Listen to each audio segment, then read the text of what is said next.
chance to pull it off. Morton calls good game. Unbelievable. Sergio Ramos wins! First ever CRL World Champion! Team Liquid is going to be your champion! Mugi 2021! He's done it! World Champion!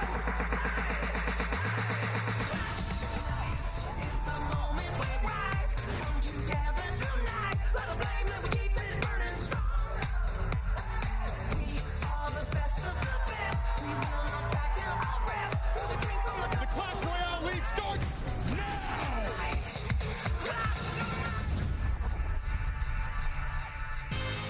There's nothing better than an opening weekend for Clash Royale League, and of course, yesterday kicked things off in absolute style. Big upsets, big movements here, and our top 8 is now down to our top 6. Hello and welcome, I'm Rich Slayton, joined as always by my brother Andrew Guy, Joshua AC Sharon. Juicy J will be with us very, very soon, and we are so pumped for our first championship Sunday. Andrew, I know you are ready to go. That's right. Let's get into the format because we got to get into the action, guys. You all wanted to get a leaderboard and you wanted to get golden tickets, right? So we're going to talk you guys through how all that works. AC, we had a great day yesterday, man. Yeah, tons of action. Everybody knew it was going to be the game to watch. Morton versus Mo. It went wild, and Morton was able to take that game one set. So, great clash yesterday, and I'd assume the same for today. And there was one guy who picked that match correctly. Not going to name who it is, but he did totally crush it. Speaking of crushing stuff, guys, Andrew, I know you're going to crush breaking down how this whole system works for us. You know what? AC and I can just do this today, man. You don't got to worry about it.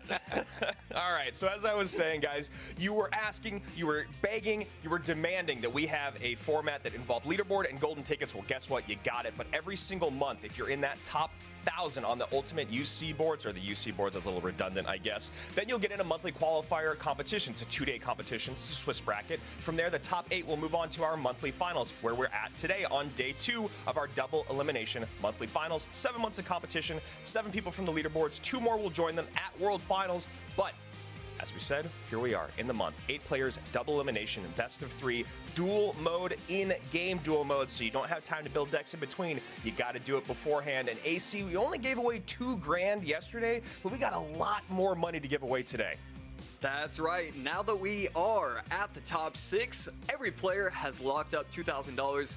But hey, why stop there? 4,000, 7,000. The first and second place will be playing for 10,000 and $16,000 alongside a golden ticket, which also locks up another $20,000. So a lot on the line today. And the road there, of course, Josh, very difficult with the level of competition we have in here. We saw yesterday some big surprises and some big performances. In the first round, Katashian taking out Faust, despite Faust being the favorite in that matchup. Morton, 2-0. Who called that? Yeah, you know your boy did it. Hasiel beating Sandbox, and then Ilion with the upset win over Mini Minter. Then that upper semifinals, Morton keeps the run going. Hasiel with the 2-0 over Ilion. This is a double elimination bracket, the only 2 guys still to have a life to give. On the bottom side of things, Faust, our first man out, Mini Minter right behind him, and then we get into today's action, our top 6. So at the bottom, Mohamed Light against Ilion, loser leaves town. Katashian and Sandbox, only one can stay, and they're all trying to fight their way back up into the lower and then finally grand finals to face off against either Morton or Hasiel, who will be in that final matchup with a chance for that golden ticket. Guys, yesterday was super exciting, of course, some big moments, but today we kick things off with 3 big matches, and the first one of those 3, of course, is one where we have a guy in a very familiar position, Mohamed Light, down in the elimination bracket. We saw him do that at World Finals. But on the other side of things, we have someone in a very new position. That's Hasiel in the winners bracket up against Morton. Josh, thoughts on Hasiel against our defending number 2 from last year? Well, I really enjoyed watching Hasiel's gameplay yesterday. From a spectator's standpoint, I thought it was one of the most enjoyable. Both of his sets were just super enjoyable. But the problem with that, the reason why I enjoyed it so much was because of how aggressive he was with the decks he chose. was he getting a little too aggressive and maybe the caliber of players wasn't really up to the standards of Morten? That really could be the case. On Morten's side, he's so disciplined, so consistent that he's not gonna, he's not gonna allow you to spend 15 elixir at the bridge just like that. So I'm expecting Morten to do really well. So probably a pick for Morten as we jump into our predictions. Andrew, it looks like you are going with Morten as well. And across the board, bud, it looks like the four of us have the exact same picks. Yeah, I mean, the thing is that yesterday Hasiel was extremely exciting to watch, as AC was talking about. He was a big boom or bust player, but it was all boom for him. He's going to run into someone that's incredibly disciplined in Morten, and we're going to see if that same play style works or if he's going to adjust. Then on the bottom side, I was looking at this bracket, man, and honestly, when you look at the predictions, and you look at what we think is going to happen and where we're going, it just looks eerily reminiscent to World Finals, right? Mohamed Light slowly working his way through the bottom, Morten doing his thing at the top. Who knows if we're going to get a double grand finals today. Either way, it's going to be a blast. And, we have all those same picks, but the most important pick is that first matchup coming at you in a couple of moments. And that, of course, is Mohamed Light against Ilion. And Ilion has had an interesting tournament overall. We'll talk a bit about some of his deck pool stuff in a minute. Mohamed Light in this position quite consistently. Josh, before we got on the broadcast today, you said you had a pretty certain pick on this one. Yes. I mean, and this is not a knock on Ilion. Obviously, he's played well so far throughout this entire tournament. But Mohamed Light, I mean, he's the man of the last 3 years. So when you want to stick with consistency and success, you just got to lean towards Mohamed Light. Now, we have seen some changes here. Obviously, as you mentioned yesterday, we are in the in-game duels, which means you pre-build 4 decks rather than react to those ones. Andrew, as we jump into this first matchup and say bye to Josh, we saw some cracks in the armor yesterday with Mohamed Light against Morten. Is this format shift maybe the thing that we needed to nerf Mohamed Light? It's really interesting because Morten has done so much of his career, not on his own, but he grinds more than anyone that we know, right? And that's a big part of why he's able to stay so calm under pressure. I think maybe it's the same thing. At World Finals, Mo had a little bit of nerves. I don't actually think his deck picking was an issue yesterday, but maybe that moment in between, the time to talk to your coach, maybe generally just, we saw Mini kind of take a minute at the end of a game that he'd already won to just kind of take a breath. I wonder if maybe that was more what was going on with Mo yesterday. And I know I talked through that entire Golden Knight on the tower, but it doesn't really matter because Ilion just completely ignored that Golden Knight on the tower. Trying to go hard on the right-hand side. Mo eats some damage, but we talk about min-max it, and there's a perfect example. Mohamed Light coming out after the first minute and change, significantly in the lead. And these two guys taking heavy hits early, and there you go. Golden Knight on the tower one more time, and Ilion just choosing to clean it up and put some action the other way. I was going to say, if he gets that 360 dash, that is going to be a horrible 3 elixir spent, but luckily Ilion gets a little bit back. One thing, Rich, I was going to point out is already we see that classic Mo smile in the bottom right-hand corner of your screen. We didn't see much of that at all yesterday. It started off pretty stressful with him and Morten, right? That's a super sweaty match, going right back to World Finals. And then I think when he got sent down to play against Faust, he was like, you know what? I've done this before, but it's business time. And he just locked in, and it was obviously a very quick 2-0 against Faust. But I already love seeing that smile out of Mo this early on. We know, you and I know, that's when he's at his most dangerous. Very much so indeed, and earlier on in the week. And those are some big, nice little King Tower activation, but a lot of damage on that right-hand lane. Maybe a bit more than Mo expected with under a minute to go here, and not a lot of direct tower damage. So we'll see how he's able to recover from this one. I was going to say, Ilion, 2 key wins with this deck earlier this week against Kodigo and Hajime. So this is definitely one of his go-tos in a tough situation. Let's see if it actually holds here against Mohamed Light. Nice NATO there to pull that Fisherman into the center. Yeah, that was really weird because Mo went for a NATO to activate King Tower. He pulls a couple hogs in, but he misses the Royal Ghost pull. And I don't know if that maybe distracted him or if he just had spent too much elixir in the wrong place. but this match went from an incredibly Mo-dominated start to a shocking Ilion finish. Yeah, that was absolutely huge. And again, this is the one that Ilion's gone to in his difficult positions. Game number 1 going to Ilion. And are we going to have a shocking upset here in our first match of the day as Mo goes down in game number 1? We've worked together for a long time.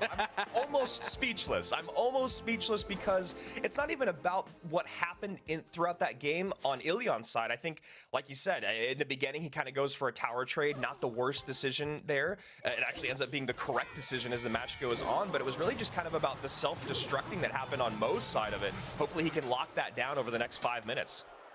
And Mo potentially playing either Hog or Miner here. Most likely Miner Mega Knight wall breakers for Ilion. That's been his go-to as far as Miner constructions. The Bandit makes it look all the more likely. And it's Drill for Mohamed Light instead. So Drill against this very, very heavy, see the Prince come out, very heavy variation of Miner wall breakers. Yeah, I think this is the version that we saw Morten do that incredible fancy footwork with yesterday, although I don't believe there was the Musketeer in there.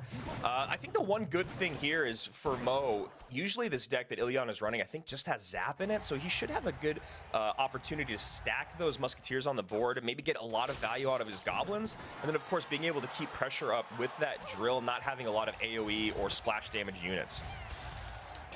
And picks up the Ice Spear on the right-hand side as we pass the first minute 15. Lead ever so slightly going to Ilion as the bomb tower has to come out high. It looks like the Frenchman kind of liked that one, stretching that Mighty Miner thin with the classic Miner to the back. 90 seconds left and his lead extended here by just a little bit. Yeah, the biggest thing about this deck that Ilion's running is kind of like layering those pushes. You know, if we see a negative trade here, start to build a push from the back like he did there with the Prince. And then it's like, okay, do we want to double down with the wall breakers behind? Do we want to throw a Mega Knight in front, like you said? Because I'm sure that's in the deck in one of those last 2 spots. Or is it just supporting it with the Miner? And I like that he's playing a little bit more patient right now against the GOAT. Bandit cycles to the right-hand side. We'll see if he protects the Musketeer at all. Haven't seen the Mega Knight drop yet. Might see it get in front of something in just a little bit. The hard part for the Mega Knight here is that he's going to run into that Mighty Miner quite a bit, so wants to have that with the Zap and the Inferno Dragon if possible. Yeah, it's a good point that you make there, and it's actually, again, just kind of back to what I was saying about Ilion, is he's doing a good job playing patiently. Now Mighty Miner out of Cycle Rich, just like he called, Mega Knight comes down. Miner to go right to that Musketeer to pin, but a very nice Ice Spirit out from Mohamed Light. So you saw the move Ilion was going for. Mohamed Light knew that one was coming. And now Fireball both for the Mega Knight and for those archers. Nicely cleaned up. Goblin Stab on the right-hand side, 25-21 to 24-14, as we are just 20 seconds away from sudden death.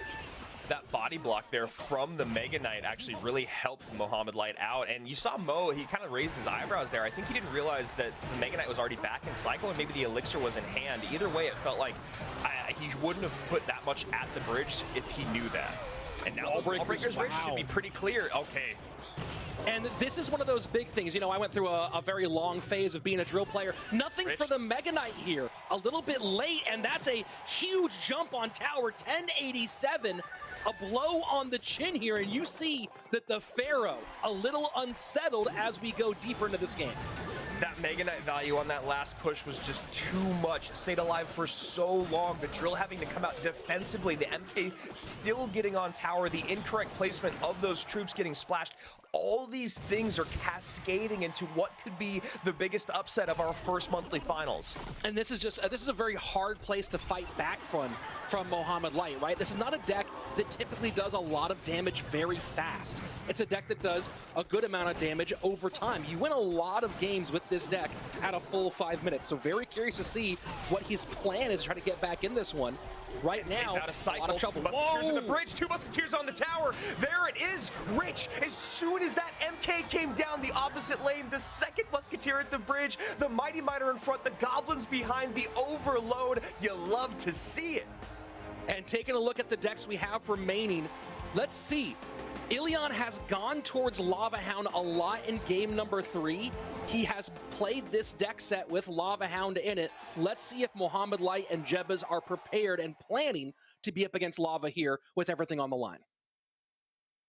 Man, that's what he does. And now Ilion is in the roughest spot to be in. You have to play a best of one against the best in the world after just losing a comeback game. That mental battle is more than the matchup is ever going to be. And Mohamed Light dropping a Rage to open the game, which I don't know if I've ever seen an open cycle. Home, guys.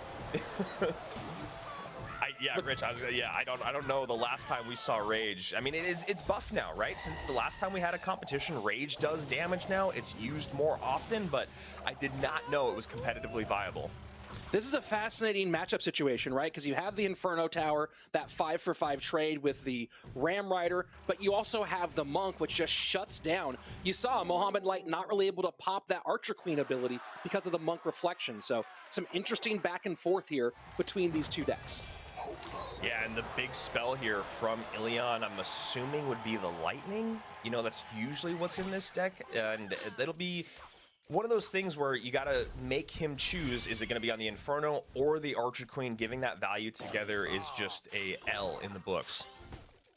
Skeleton cycle in the back. This is a very interesting variation of Hog Rider, and again, as we talked about before, is that you have to make 4 decks. You can't just plan on playing 24 cards, you have to play 32. And so you see constructions like this, they feel like a direct result of that situation, and that delivery really nice here, and the defensive Rage to help with the cleanup. So creative plays from the best in the business. Absolutely, and he only comes down, you know, technically 1 elixir on the board, but he's got that Valkyrie there. Valkyrie won't need a response. You know, Ilion can take the hit if she even gets there. I don't think she will, which is really nice for him, and there you go. 1 elixir in the tank, excuse me, for Ilion as he drops that Magic Archer. Did you guys comment on the new chair yesterday, by the way? The golden chair gone, and now he's in some sort of rocket ship? I refuse to acknowledge it because I'm really devastated. I actually was going to say something at the top of the show, and I was like, no, it's not golden. It's got handles. Hog Rider. Handles. Couple of shots here. Inferno Tower doing its job. Monk down on the right, and look at this. Mo cycling right back on that left-hand side. Valk in front of the Hog Rider. Hog gets on tower. Ram Rider can't do anything here, and that is a massive push as the lead just swings almost insurmountably back towards Mohamed Light. Little peek at the camera there. Perfect defense. Inferno Tower has just a lick of health to take the charge from the Ram Rider. AQ dropped perfectly in time. And now what are we seeing, Rich? Is this the first time in history we're seeing an EQ Rage spell cycle? I believe so, because it didn't used to do damage. Yeah, that is kind of bananas, and you see now Ilion just trying to put pressure on and not give Mo any chance for a moment of offense. But look at this. Boy. I mean, Ilion, and he has to give it up here, came in here in this game with a deck that had no building and had no control mechanisms, right? Maybe he thought he'd be up against something heavier than Hog Rider, something slower than Hog Rider, because of maybe the Monk be able to slow things down and knock things back. But he had just no way to control the Hog Rider, and everyone watching right now knows if you have no way to control the Hog, that Hog's going to control you. And also, Rich, you've said this for a little while. I think you maybe even mentioned it during qualifiers. You don't leave the door open for Mohamed Light and Earthquake and Hog. He's probably the best Earthquake Hog player in the world right now. I know there's a couple other pros out there that can say, I don't know, you could probably throw me in that conversation, but when you watch Mo play Hog EQ, it is just out of this world. And even though EQ wasn't a big factor of this because of what you just talked about, Rich, there wasn't really a way for him to control the Hog other than the Ram Rider, but that becomes a very easy equation to solve if you're Mohamed Light. Let's just put a unit in front of that. Hey, how about my tankiest unit in front of that? So watching Mo play this way, not thinking too much about Hog against Mohamed Light is something that Ilion probably won't do again in his career. And, you know, just to placate it so there's not too many comments, Ian is phenomenal at Hog Rider, everybody who's watching at home in the US. So the Ian fans, don't get too angry at us for giving Mo some Hog Rider love, but Hog EQ for Mohamed Light in a competitive situation, certainly an absolute dagger dipped in poison. And you saw here, Andrew, the cracks in the armor early on, that first game, just a really, really tough one for him. Ilion did a good job of winning, and this was that matchup here between these two. And, you know, one of the interesting things about it, Lightning against Royal Hogs. You're sitting there on Lightning, you're really hoping that you can get value on the troops behind, but between Royal Hogs, Zappies, and Goblin Gang, it just makes that spell really challenging to use.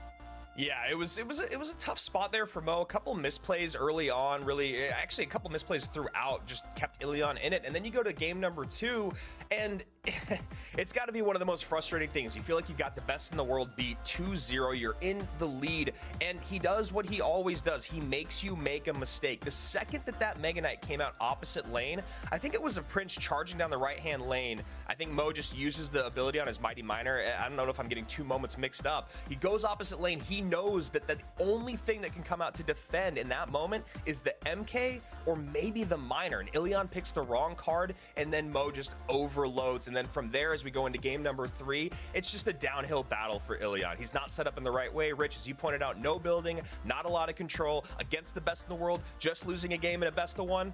You know where my money's at. I can't even tell if this deck is good, Andrew. I'm looking at this Hog Rider deck. It doesn't matter. It doesn't matter anymore. Yeah, you can play through it all. That's probably absolutely right. And we saw some great work here. The first ever rage cycle. Josh, rage cycle. Please just say words. Yeah, Rage Cycle. Look, okay, I don't know if I can let you guys get away with saying it's not a great deck, because I think it's an okay deck, but also you guys talked about it. You had to worry about the lava, and I thought it just like it was going to clean up very nicely. You had the delivery, the Inferno Tower, and the Quick Cycle. So for that specific match, I thought it was great. And that's a really, really good point there, Josh. A phenomenal deck to hedge against a couple of different options. Could have been Lava, got the Ram Rider instead, shut things down, and now Ilion exits here in our top 6. Points and $2,000 for him as he goes home, but the real prize still out there, the golden ticket trip to our Clash Royale League World Finals, and Mohamed Light once again creeping up that lower bracket. And I guarantee you, the guys in our 10th match, Kitashian and Sandbox, that was the exact thing they didn't want to see here, Andrew. Yeah, but you know they prepped for it, Rich. I have a big feeling that Kita and Sandbox both prepped for Mo and Morton as they hoped to get through this lower bracket, but you really got to do your homework on Mohamed Light. He's so hard to game, and again, you know, you talk about that brilliant deck selection, Josh, because of the lava coming out from Ilion in one of his favorite win conditions, and it's like the fact that Mo can still play the way that he did with a deck that is to snipe specific card out there, a specific win condition, and he sees the exact opposite and he still plays through it. It's always impressive. It's always intimidating. So I think Kita and Sandbox expected Mo. It's about playing through him and also getting there in the first place. And right here, we are into Sandbox and Kitashian. Kitashian, always known for his hog, ladder brilliance, and just being a pro for the last 5 years. He's obviously super talented. I talked about it a little bit yesterday. The win rate being lower isn't necessarily a negative when you look at Kitashian's record. It really just shows that when he wins sets, he wins in game number 3. When the pressure is on, he performs. And so that's something you really have to look at, especially because they're in the lower bracket. One thing yesterday, I think, with Sandbox's playstyle, sorry to cut you off, Rich, it was just that he seemed out of sorts when Hasiel went hyper-aggressive, and I wonder if Kita takes a play out of Hasiel's book, because really in game number 1, it was the opening, I guess, hit from Hasiel, the opening push, that really kind of separated the two throughout that game. Sorry, Rich, go ahead. No, it's just one of those big questions for Sandbox. You talk about the being uncomfortable, and we saw him do very well at World Finals last year, but also saw some discomfort. We'll see if that's all cleaned up here as you guys take it away for our second match of the day.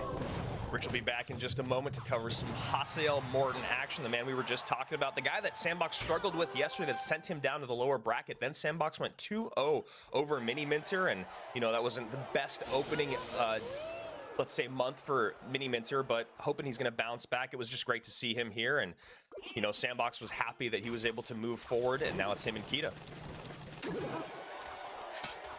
Kitashian so far cycling the Lightning on top of the Archer Queen. 4 cards in, and I guess you kind of, I was going to say with absolute, you know, 100% certainty that it was going to be Electro Giant, but then I'm starting to reconsider, and I wish that had come out just a half second earlier. So yes, should have just let me take it.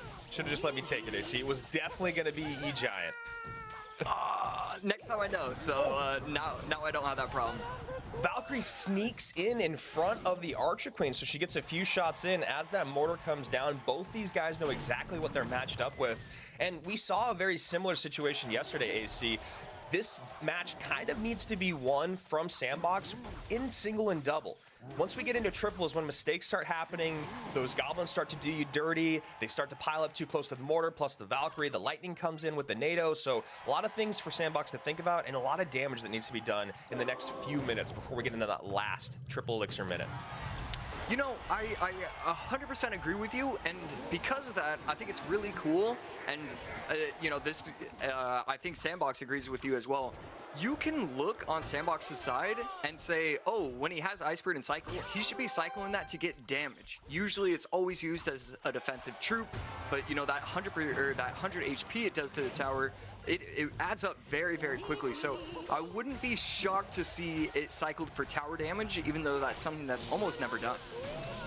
Yeah, that's a good point that you make, and also just to help that cycle get back around, get that extra mortar down on the ground with the 3-card cycle from the AQ.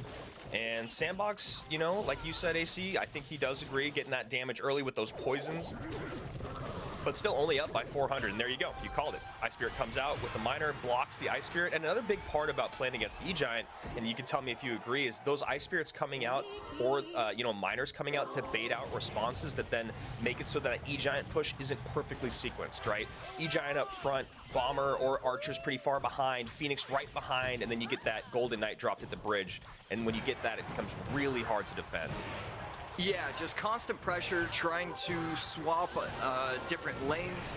You kind of pull out all the stops in order to just limit your opponent's offensive possessions. And so right there, he spends 4 on the left. Katasyan has to defend with the Phoenix, and then instead of having enough elixir for the lightning and trying to get aggressive with that, he just doesn't have an answer. And so right there, Miner in the back, Archer Queen up top, and this is going to be more pressure. He's going to be able to get back to another defensive mortar, and so he's in a really good spot to defend this next push as well.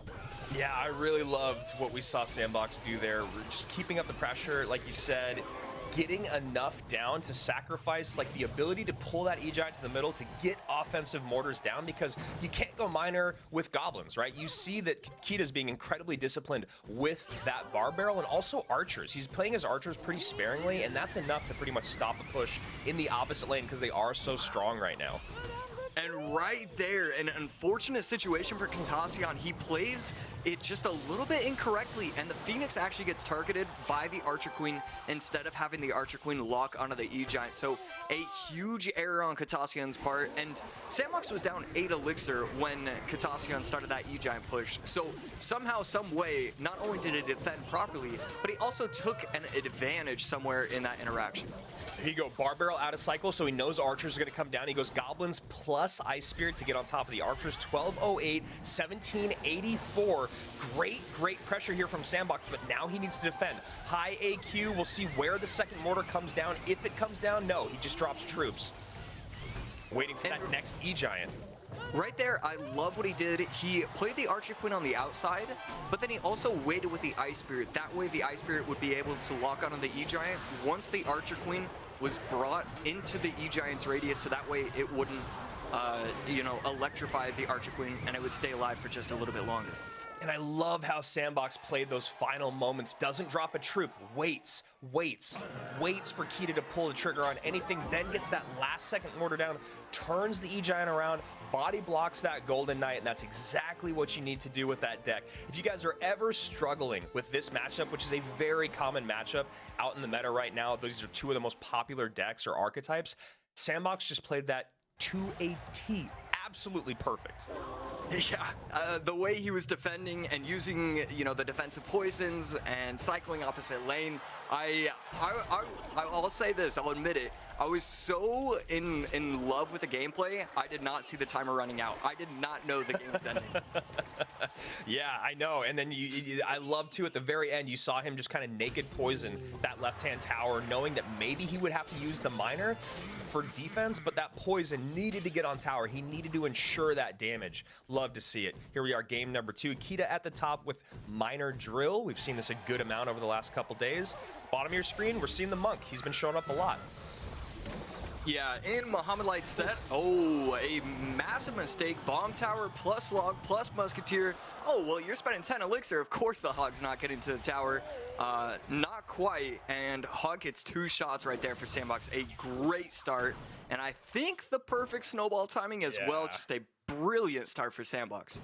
And this is the Sandbox that he's always trying to replicate, right? This is why you heard Rich talk about it as he was saying goodbye. You heard me talk about it yesterday. You probably heard us talk about it at World Finals. And I think Sandbox even talked about it on Twitter during World Finals. The nerves, the nerves, the nerves. But you see right now when he's locked in, when he feels the pressure is lower, he plays perfect Clash Royale. And everyone that plays against him knows he's capable of that. There you go. Great monk ability. Can the, okay, I was hoping, well, you know, it was one of those things where, you know, if you're Sandbox, you're hoping that the monk is going to stay alive, will stay activated for just long enough for the bomb tower to start targeting itself, but not the case, and Katasyan cleans that up very nicely. A little bit of offensive pressure, but it feels like Sandbox is kind of defending these very easily right now. I feel like he's going to need to swap he's going to need to switch something up if he's going to want to get just any kind of damage offensively. Yeah, I think that's really the best way to put it. I don't know if it's swapping lanes, but switching something up is exactly what he needs to do because Sandbox just has it, the equation cracked, and there it is. You see immediately, and I always go back to something that you told me, AC. If nothing is working, the worst thing and the best thing, or the best thing you can do and the worst that can happen is just to switch lanes. And if it doesn't work, then it's just the same situation you were in before, but at least change things up, at least just go opposite lane and see what happens. And now we're seeing a little bit more elixir spent on both sides of the board from Sandbox, but he is still getting nothing out of it.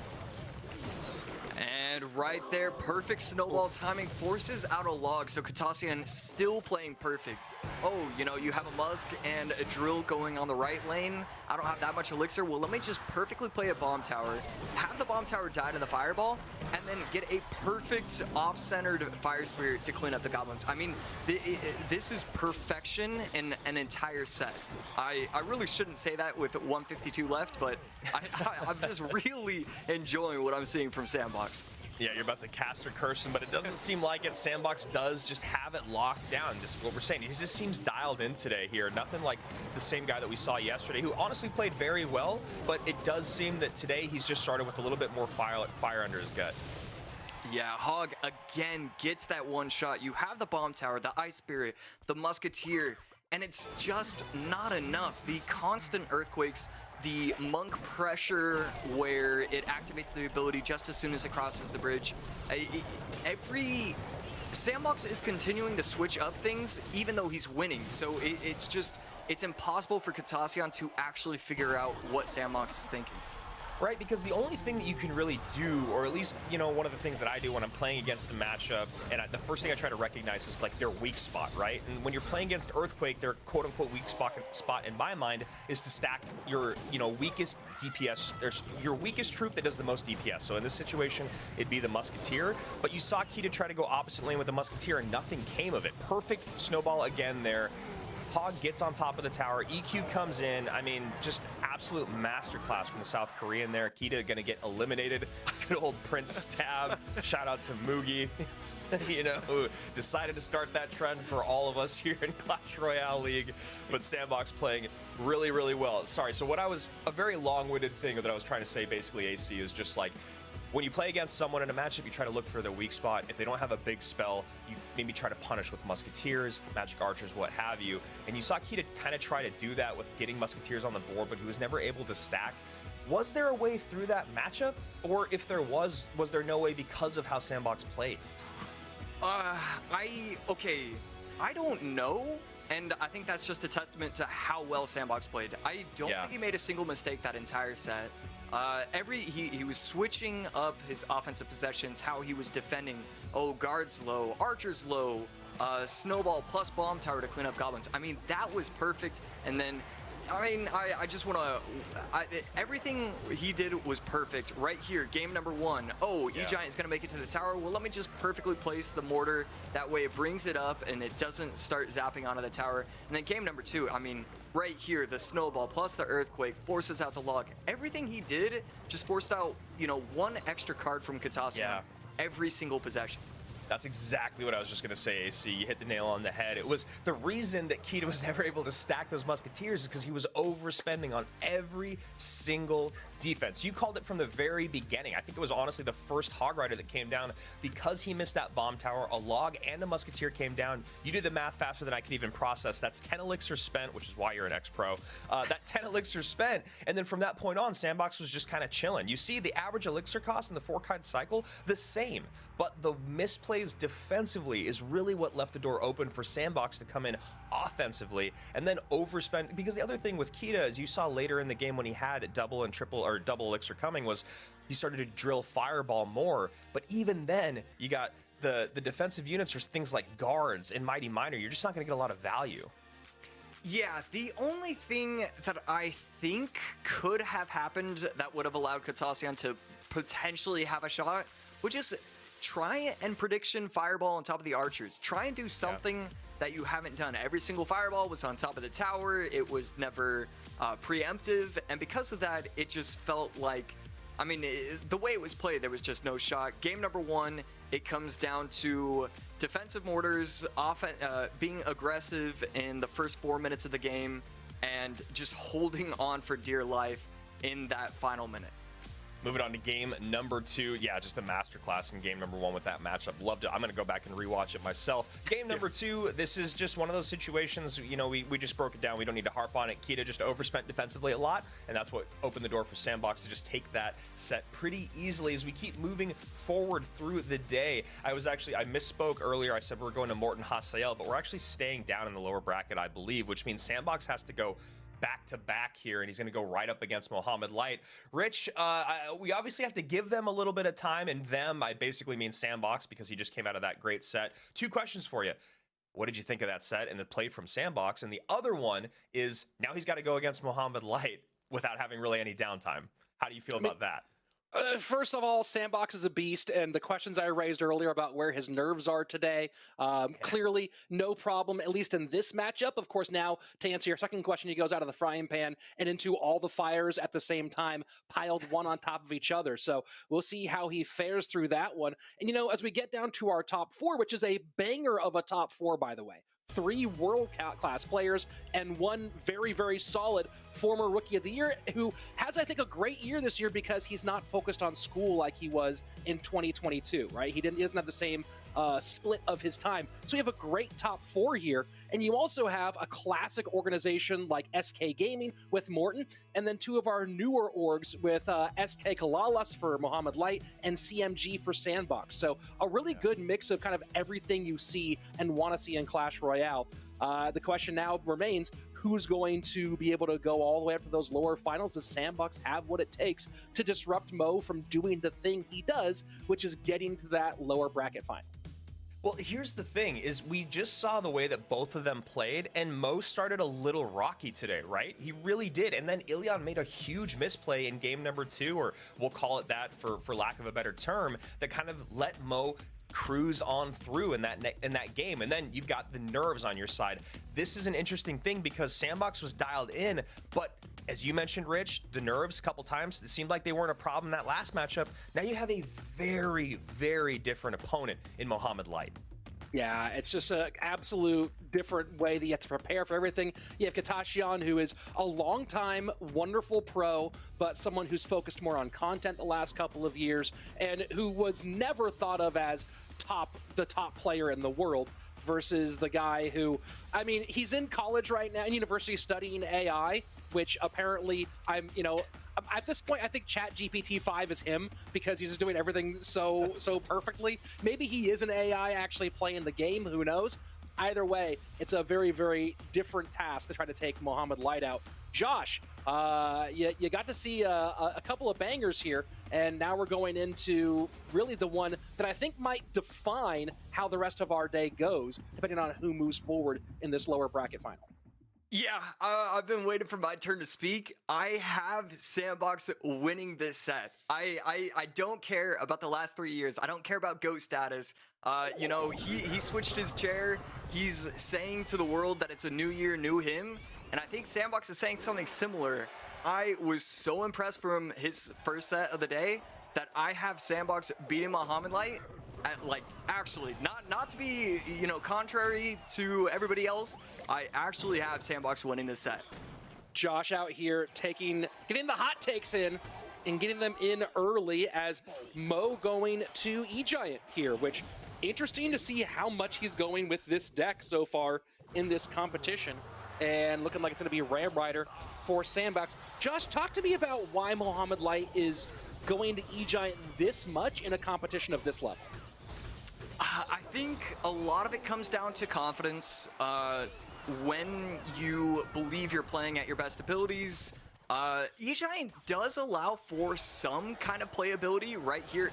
This is actually going to be a fairly decent matchup. He is going to be able to do tornado everything into the middle, get the Golden Knight dashes, get the bomber to splash onto multiple troops. So I think he probably just feels very comfortable with it. He probably talked with his coach if, you know, on what decks he thought would be the best in this meta, and they probably landed on E-Giant. He has to just feel really confident with this deck.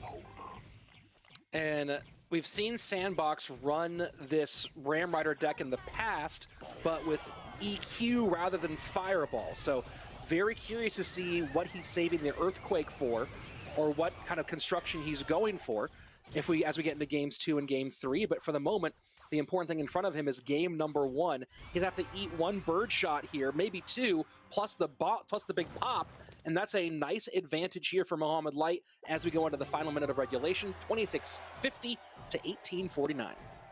So far, Sandbox has defended fine. You know, not perfect, but I think it's nearly impossible. But I like that he went Monk opposite lane. And right here, this is exactly what he needs to do. This right tower is done. You can just forget about it. Let's get aggressive on the left, and that's exactly what he's doing, and that's exactly what you need to be doing. And nice barb barrel there to kite a little bit over. The question now, can Mohamed Light stop this King Tower activation? You know, and that's an interesting question here, Josh. Was that King Tower activation worth anything here, given the fact that that tower was dead in the water as well? Personally, I don't really think so. I think that the correct response would have been to just sack the Crown Tower and not waste that 3 elixir. But I don't agree with it, but I don't disagree with it as well. You're still activating the King Tower early, so that way you don't take too much damage on top of your King Tower, and it allows you to defend a little bit easier. So while I don't love it, I do understand the reasoning behind it. Sudden death overtime. All play right now in the right-hand lane. Mohamed Light wants to keep that action off of his King Tower, and for the moment forcing it all into the lane he wants to play in, and really doubling down here. And the dash gets the Golden Knight away from that Inferno Dragon. So a little bit more work, and now Mo switching into that Princess Tower lane. So I actually really like how Sandbox is utilizing his goblins, and right here, this is going to be a very big push. We see Mohamed Light get a little bit excited, so I'm going to just kind of commentate over that. And right here, he's going to play the Monk on top of the tower. The Golden Knight is going to be able to dash on that and the tower, but a really, really well-timed ability right there. And that kind of just saved everything. That was a great response to what I thought was going to be a very dire situation. Yeah, well, you see the power of the Monk in that moment. Even when it doesn't reflect, the ability to tank that extra damage is so underrated by a lot of people. So nice play there for Mohamed Light. Final 46 seconds here. Sandbox trying to get himself back on offense and also keep these big pushes from packing up. But take a look at this. The Monk almost gets on tower, saved last second here by the E-Giant. Yeah, right here, 30 seconds left. I just don't know how he's going to be able to get the offensive pressure that he needs. We see Mohamed Light not choosing to get damage on top of the Crown Tower. He believes that he can defend out. He's going to be fine on that way. And so he can still target troops right here. Double E-Giant. We see Sandbox shake his head. This game is over. GG, well played. Mohamed Light continues to be very good with Electro Giant, and we go into game number 2. Sandbox a game down. Now, he has typically played Hog Rider with Monk, so curious to see if he is playing maybe a Hog EQ version with Archer Queen instead. That one certainly is available for him, looking at the cards he has on the board. And as you might think, Miner and Hog both get nice buffs with that Tornado off the board. So we'll see if that's the direction he's going in here in game number 2. Game number 2, Mohamed Light starts with Bandit, so I mean, I see Bandit, and I automatically assume it's going to be the Prince MK deck with bats. It still is looking like that could be the case. Definitely going to have to see what these final cards are. And Sandbox, on the flip side, going to be able to not activate the King Tower.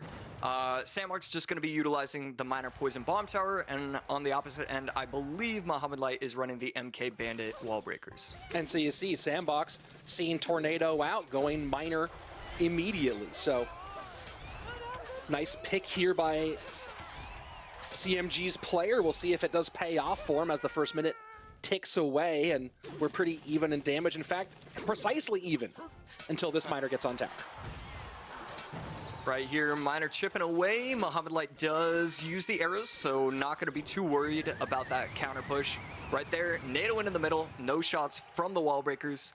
Both players kind of just feeling each other out right now, just solid defense on both sides, and that's about it. You know, nothing too crazy so far. The really nice thing for Sandbox in that situation is the arrows, they don't have a phenomenal target, right? They have some okay targets here in, if you get a really nice prediction on skeletons, for example, but you're still going for a prediction play get with a 3 elixir card against a 1 elixir card.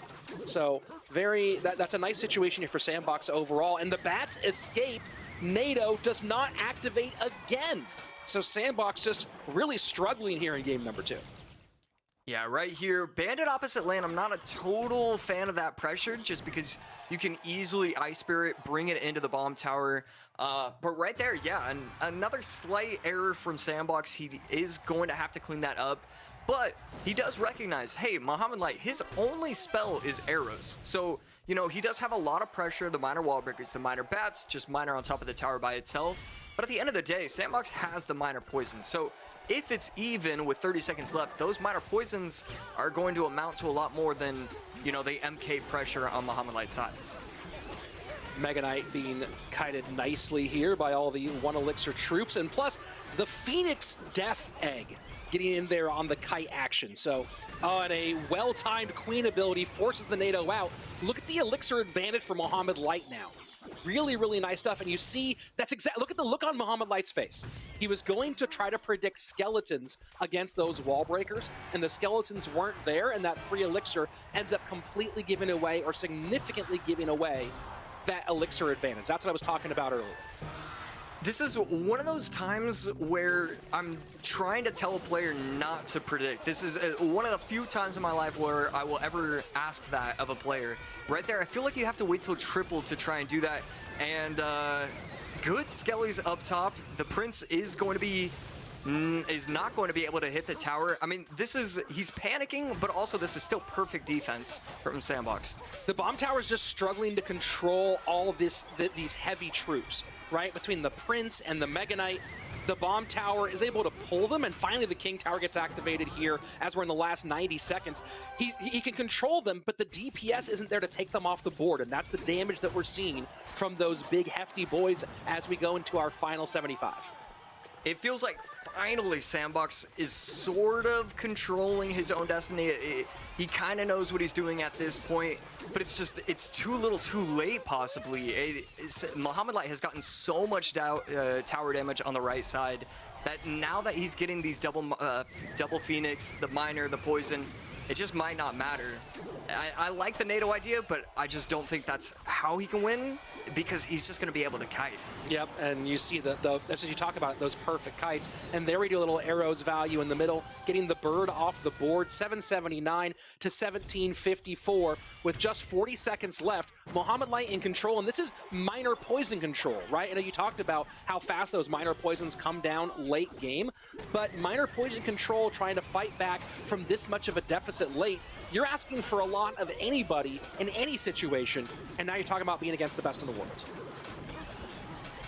It's a good pressure on the right side. The Minor is getting tanked for by the Phoenix. He will be able to kite the Mega Knight, and he potentially could do something with here, and that's a great Minor. Not going to allow any of the troops to get the Minor Poison, or to get the right dash. Oh, you saw there Mohamed Light kind of going all in on the pressure. Sandbox trying to get a little bit extra and just a hair away, 52 HP from stealing that one back.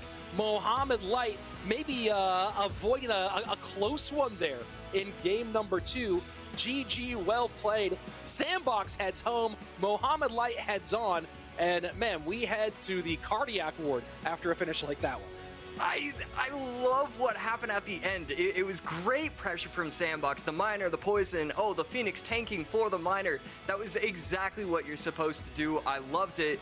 But on the other end, I mean, Mohamed Light, it comes down to, am I going to be able to defend out? He miners on the opposite end, not on top of the crown tower, mind you.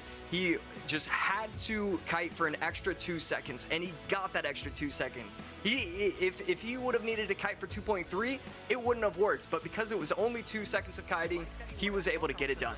And you take a look at some of the action from this one back to game number 1 here, and the pressure, just trying to put a ton of pressure on that left-hand side, and it ends up working. And this was that NATO play that we talked about. Josh, do you still stand by that this NATO was the right move just to get that cannon out a couple seconds earlier? I think it's okay, because, I mean, a 2-tower situation is going to be favorable for Mohamed Light. So the weird plays are still okay just because you're in that 2-tower situation. And here we go into game number 2, to the deciding game. You see with 5 seconds left, the Miner back there, and the Poison gets down as fast as Sandbox can, but can't quite get the ticks for it. The NATO doesn't really pull anything, and you get a little bit of damage there, but just not quite enough. Sandbox, very, very close, makes it to our top 4, taking home some good money, and more importantly, those points towards a Clash Royale League World Finals berth. But the big story on this side, Mohamed Light, one step closer to the thing that everyone predicted him to do in our first month, which is take home a golden ticket.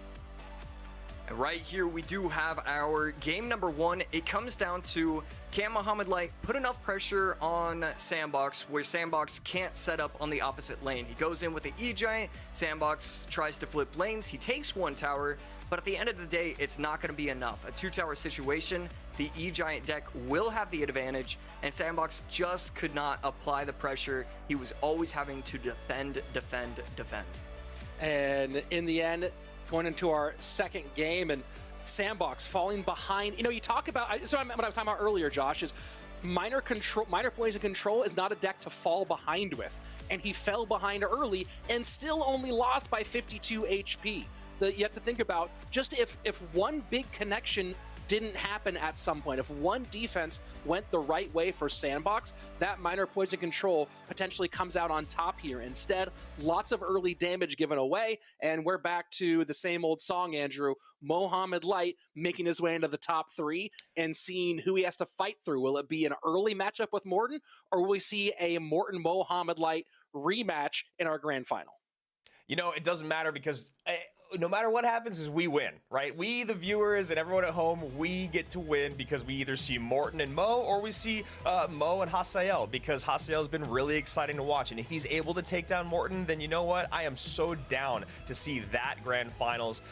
Mohamed Light doing what he does, right? He's still got to get through the loser of this bracket. And I guess I, maybe jumped the gun a bit, but with the way that we're watching Mo play, with the way that we're watching him come back, with the way that we're watching him play against someone like Sandbox, who played so well today, it's just same old song, man.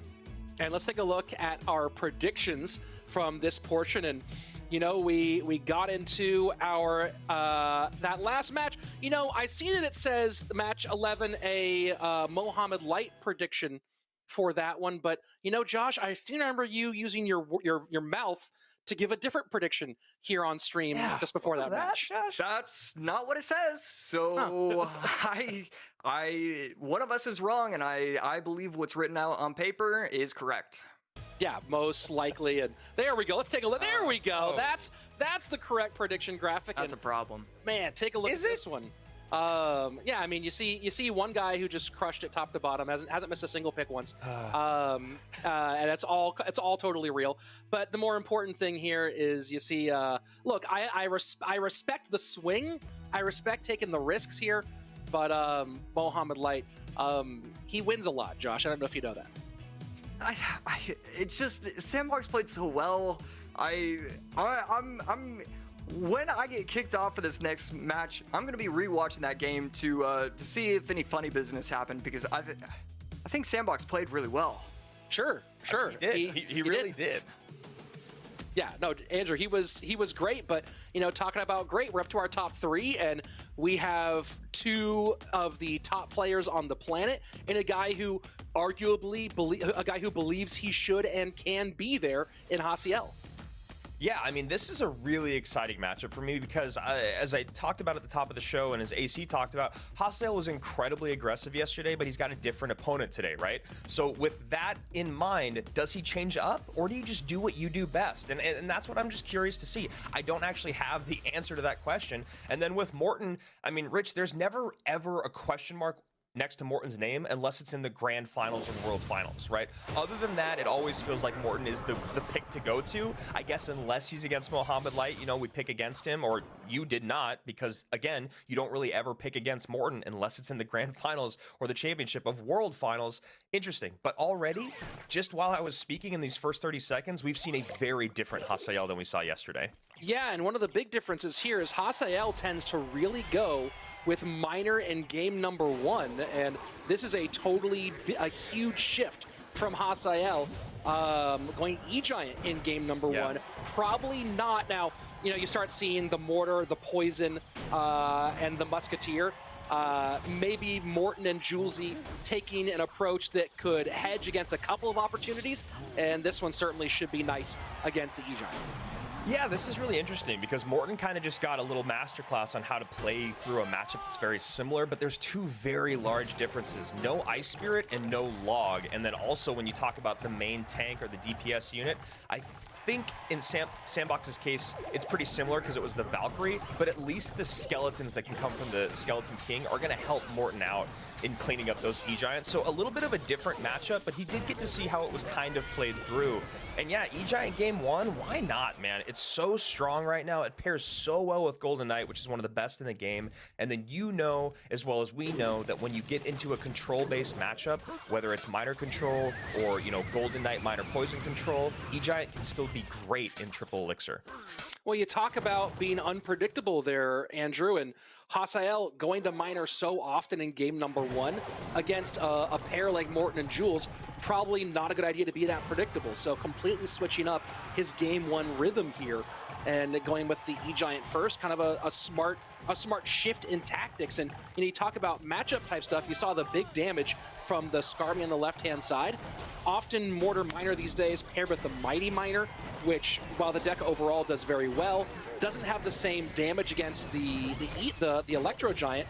This Skeleton King can do a whole lot more, and you see there the E-Giant not even getting through towards the Mortar. Yeah, and what I really love with both of these deck choices, Rich, to go with what you're just talking about, the unpredictability there from both sides. This deck from Morten, not the super popular Mortar version, but also, again, going back to what we were talking about with Hasiel and his aggression, playing a deck that makes him play a little slower, but also still, as AC said, has great outplayability. And some of that might be coming into play right now. We'll see. Bird on the right-hand side, yeah, getting some damage. Yeah, Bomber, Golden Knight, a lot on the board. Morten only down to 4 HP. Musketeer played low here into the King Tower and lane switched by Hasiel, and very little elixir available for Morten. Yeah, and this is where that Ice Spirit and Log comes back into play, and a last-second perfectly placed Mortar, but now we have Skarmy beating into this E-Giant because of that lightning coming down, and that's how much damage comes in. That's why this matchup gets so frustrating in the final 90-ish seconds, is because your E-Giant player can start to really, really overspend offensively, and then when you talk about defensive units, there's still so much there. That's the thing, is like, oh, do I want to use the NATO on offense or on defense? Do I want to use the Bomber? And, the same question happens over and over, and they're all so good doing either job. And a great NATO there from Hasiel to clear those skeletons off the board.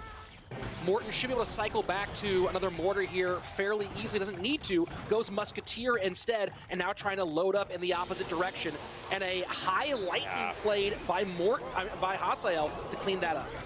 And that was a great call by Morten and a better adjustment by Hasael. He goes, all right, fine, that's how you want to play? Then cool, I'm going to use a lightning up high, and that way your push doesn't do as much, kind of stops that double down that Morten did, but Morten still got some good damage out of it. And you see the spread that Morten's going for. Triple Elixir, he should be able to cycle back. He might need to go Mortar here one more time, decides not to. Instead goes Skarmy, 707 to 1361. Mortar high here to put pressure in the opposite lane. Cannon gets there, and look at that, but the lightning high, oh my word. But now with the lightning high, there's no way to get on top of that Musketeer. Musketeer is on top of the tower. Barbell does come in. Great plays there from Morten, but it just isn't enough. And again, this is why I hate this matchup. You know I'm a Mortar player, Rich. You know I love my Miner Poison. I love Mighty Miner. I love Skeleton King. But still, it is just so difficult to get through Triple Elixir. That was absolutely brutal. And in the end, the pile-up so good for this E-Giant deck. So we have E-Giant Cannon played for Hasael game number 1. Morten, if you look at that deck, very interesting here, the possibilities he left open. Of course, you see Log, he's been playing a lot of Goblin Drill with the Mighty Miner. We'll see the Barb Barrel makes that a little bit less likely.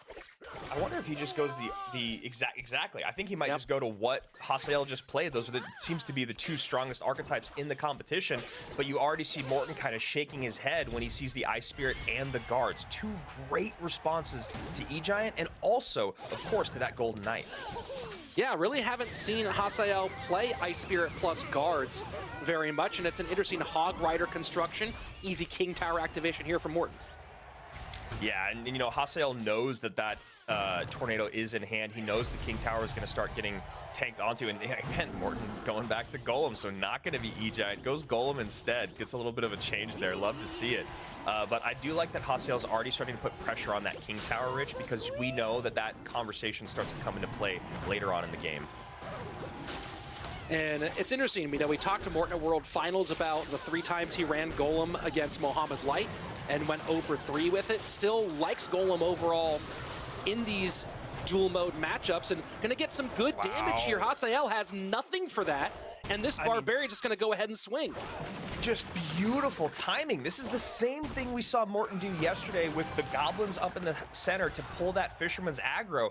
You talk about just perfect last-second placement. It makes it so hard to defend against because you're like, oh, well, there's not enough time for him to get that Barb Barrel in, but somehow Morten is always hovering and plays the best card at the best moment. Golden Knight controlled up high. Vault gonna work as well. Final 70 seconds of regulation time, and Morten untouched except for his King Tower. Whereas Hasael in a whole lot of trouble, 1167 on the right-hand side. And this is not a hog deck that can out-cycle that well. And just as I say that, Morten Golems in the back and Lumberjacks to pick up the Hog plus Guards, Barb Barrel to clean, and there you go, that's what I'm talking about. He's gonna be able to get some damage, but this is not a hog deck where you can out-cycle and put a ton of pressure in the opposite lane. Yeah, and you see right there, Hasael knowing that if he's going to send in the Hog, same conversation we had yesterday when we saw, I think it was Mini play the matchup, is, okay, he's going to want to defend with NATO every time, which means I have to spend at least 6 or 7 Elixir on my Hog pushes because I have to support that Hog Rider to make sure that he doesn't just get NATO'd to King every single time. Just a really tough spot to be in, honestly. And then you see here, once again, Morten playing the Overwhelm game perfectly. And look at how much Elixir Hasael has to spend to control the Electro Dragon. Right, very specifically, he had to get an Ice Spirit on there, had to get a Snowball on there, had to keep on spending little bits and pieces to distract and control it. Really frustrating for him. And the Golem to pick up the Mortar here, and this is going to be a lot of damage that I don't think Morten was prepared for. He's going to take a bunch. This should be fine for him, but my word, that made it close. He is so lucky that Hog did not get another hit. The last second Mortar here from Hasael. Hasael making a case for himself. Morten, last time he ran Golem, he did not have a big spell. Now Hog Rider comes down the lane. He should have Tornado. There it is. Morten gets on top of the tower. And that was a lot closer than I think the German thought it was going to get. That was closer than everyone thought it was going to get. But it was the Golem to control the Mortar. And when you think about it, right, there wasn't a lot of, other than the NATO, there wasn't a lot of ways to control the Hog Rider. And that NATO, as you mentioned, if you overload over there, can't do the job that you want. So Morten was in kind of a funky position, and Hasael nearly got away with one there, but it's Morten who ends up holding on, and here we go into game number 3.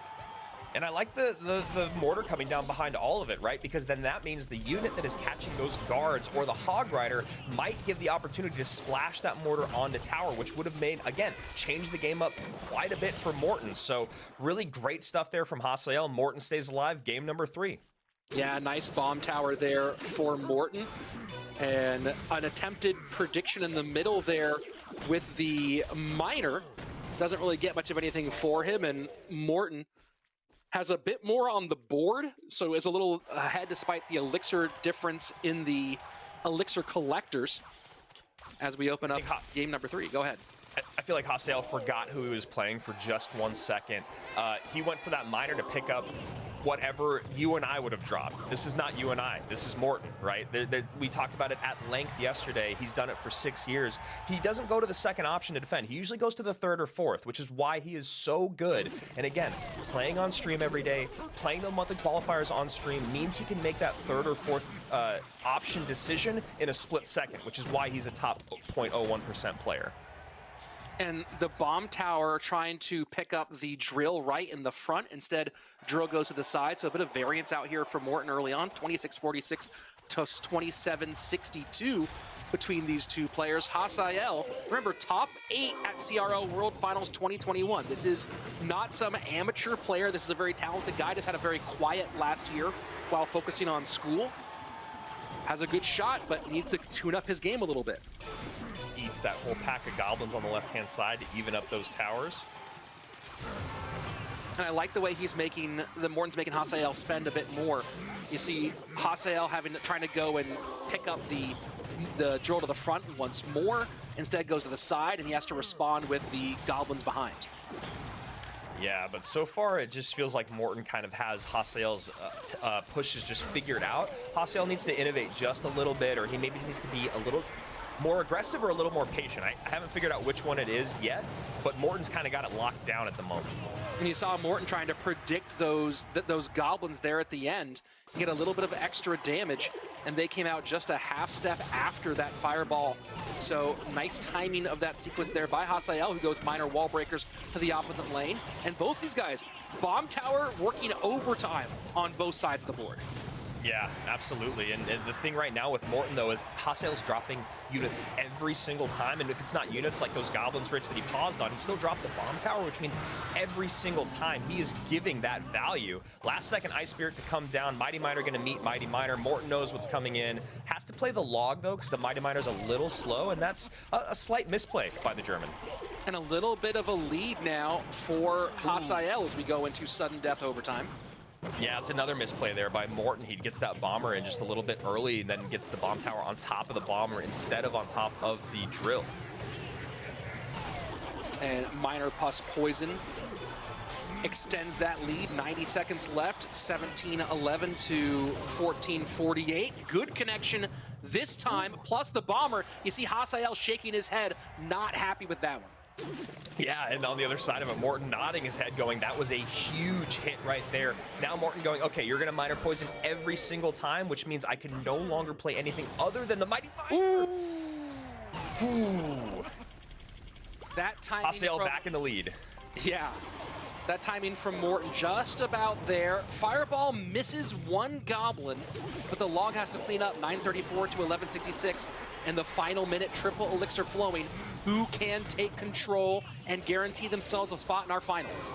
There we go, wall breakers in, fireball comes down, goblins up high. You gotta worry about that Mighty Miner still. There's more than enough time. Bomber actually catches the Miner. Does have to stop this Mighty Miner plus the wall breakers. Goblins high, poison to tick away. 7:02 to now under 700 HP. Miner caught by the Ice Spirit, 28 seconds left. Morten's Miner catches right now are absolutely brilliant. Still behind, and definitely behind in the spell cycle race, because that fireball not doing as much as the poison. Here we go, goblins and early. No fireball this time in that push. Drill one more time. This one should be followed by a fireball. Mighty Miner picked up by the Ice Spirit, 5:11. Fireball comes in. Miner does not get picked up, and Hasael takes the win. He will be in our grand final. And guess what we have, Andrew? An elimination match in the lower bracket final between Mohamed Light and Morten. Man, I bet the nerves from these two players are through the roof, and now Hasael gets the winner's grace of getting to hang out for a moment, catch his breath, and then sit back and go, all right, who do I actually have to play again? Morten goes right into Mohamed Light. Obviously, we're going to give him a moment to reset his decks and figure it out, but man, that was a tough one. Beautiful, beautiful race to the finish by both of them. Yeah, and you called it out perfectly, Andrew. You know, you have two different problems. One of those problems is you have Poison doing more damage than Fireball, right? So keeping up in that spell cycle race, very difficult. The other problem that you have is that the Miner gets on tower more often than that Drill does. And he was able to pick up the Drill pretty consistently, whereas the Miner, we saw some great Miner catches from Morten, but it's just really hard to do over and over again. Whereas those drill catches, if you want to call them that, is pretty easy with the goblins, right? We talked about every time he would even drill Fireball, those goblins would probably one or two would stay alive almost every single time. And that was just incredibly frustrating for Morten to defend against. And he probably recognized the situation he was in. You know, even looking at it, this is obviously much later where it's pretty much, it's not sewn up because Morten and Hasael both know if anyone makes a mistake, but if neither of them make a mistake, Hasael has the lead and Morten could just not make up for it. Really great stuff there from the young star here in Hasael, who took a year off, like you said. Very happy to have him back. Well, you know, and you take a look at what Hasael's done in this tournament so far. He's had one of the more interesting and more challenging routes to being where he is right now. So far this weekend alone, he's already beaten Sandbox and now Morten. But in the Swiss and group stages to get here, he beat Surgical Goblin, Framcito, Matea, Greco, and a win over Mohamed Light himself in the Swiss stage. So Hasael has just put together a list of kills on his way to this final. And a big part of that, Rich, I think, is the maturity that he's gotten over 2022, because I love what we saw from yesterday and today. Two completely different players based off of who he was playing against. What do I do in game number one? I go slow, I go methodical, I go heavy, okay? Then we move on to game number two. I'm gonna change it up. I'm gonna try to be a little unpredictable. The guards and the Ice Spirit come in with the mortar, gonna do a great job to kind of lock down whatever the big tank is, but unfortunately for him, it wasn't an E-Giant, which he's probably what he expected. It was actually the Golem. And then the other part of discipline here, even though Morten did lose this set, is you look at that elixir pump, knowing EQ was in play, we did not see those come down much. He always used that elixir for something else, like you pointed out, Rich, that Electro Giant. Then when we get into game number three, what we just saw, it's exactly what you expect when you see this. Oh, miners are going to be the difference, and of course, spell power is going to be the difference. And you see there, bigger spell on Hasael's side, Miner, a lot easier to get on tower or a lot easier to get out because there's only 3 elixir as opposed to 4 than that drill. Well, you talk about it, the mini tank here being your mighty miner, and that being the only way to catch miners without dying to poisons. And that just stretches Morten a little bit thin here with that mighty miner being forced into that situation over and over again. Because it's, again, you're talking about the mighty miner not being able to be on the board more than once. So we always talk about the 3-card cycle around these champions, but here we actually see that work against Morten, where he's only allowed to have one of them on the board at a time, which puts him with inopportune ways to catch the miner in some of those situations. A very challenging situation. And Josh, we're going into a phenomenal lower bracket final here with Mohamed Light and Morten. That's right.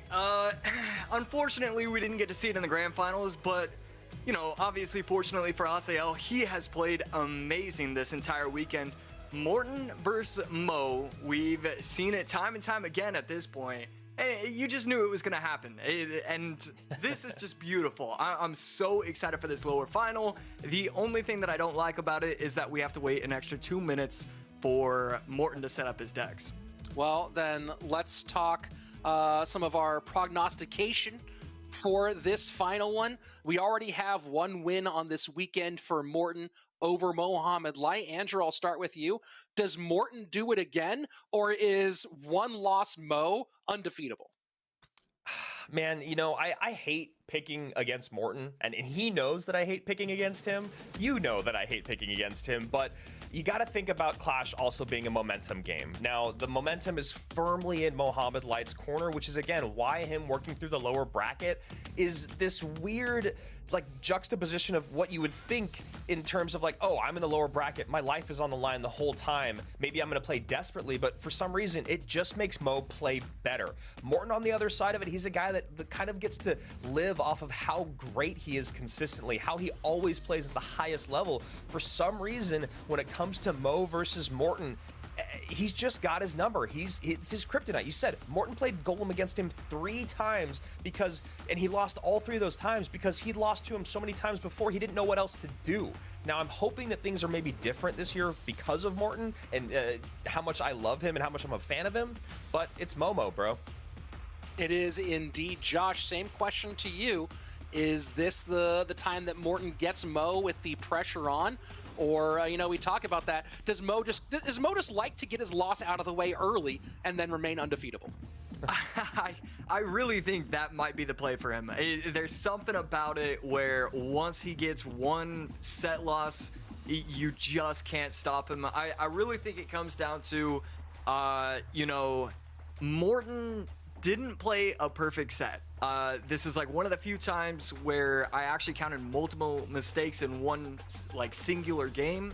And I think because of that, Morten, usually untiltable, but I think that might play into this next set where he knows he's not on his S tier gameplay. He's kind of at just this A+ range right now. Well, let's go back, take a look. We saw some replay there from their match to open up this weekend. And Josh, will stay with you here for a second. What was the key to Morten winning that match in yesterday, and what can you do to replicate that success here? I mean, he started off fast, and I think that could be it again. I mean, I like that he's using all sorts of decks. A lot of it comes down to, are you willing to use the golems in competitive? Are you willing to switch it up? Utilize what isn't utilized very often. And so I think if Morten continues to use decks that aren't considered meta for these kind of dual formats, then he certainly is giving himself a chance. He's in a really, really good form right now. So Rich will be joining us back in the grand finals as we start this bout. It looks like Mo taking a page out of Morten's book. He goes to Golem here.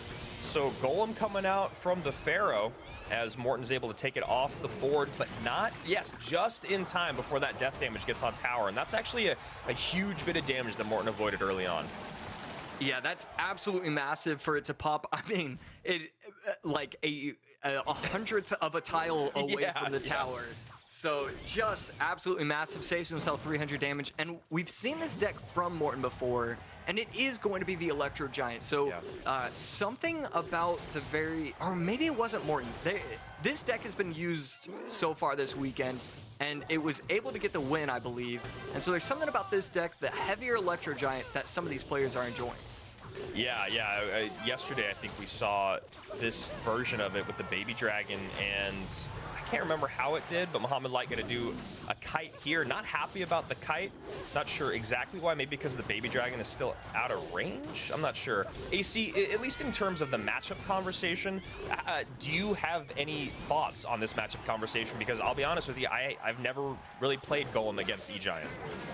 Yeah, I think a big thing to watch out for is just how effective the Goblin Cage is throughout the game. The difference between the Tombstone and the Goblin Cage is one of those is going to allow for the Golden Knight to dash all over the board, and it's going to allow for sort of chain reactions that we don't often see.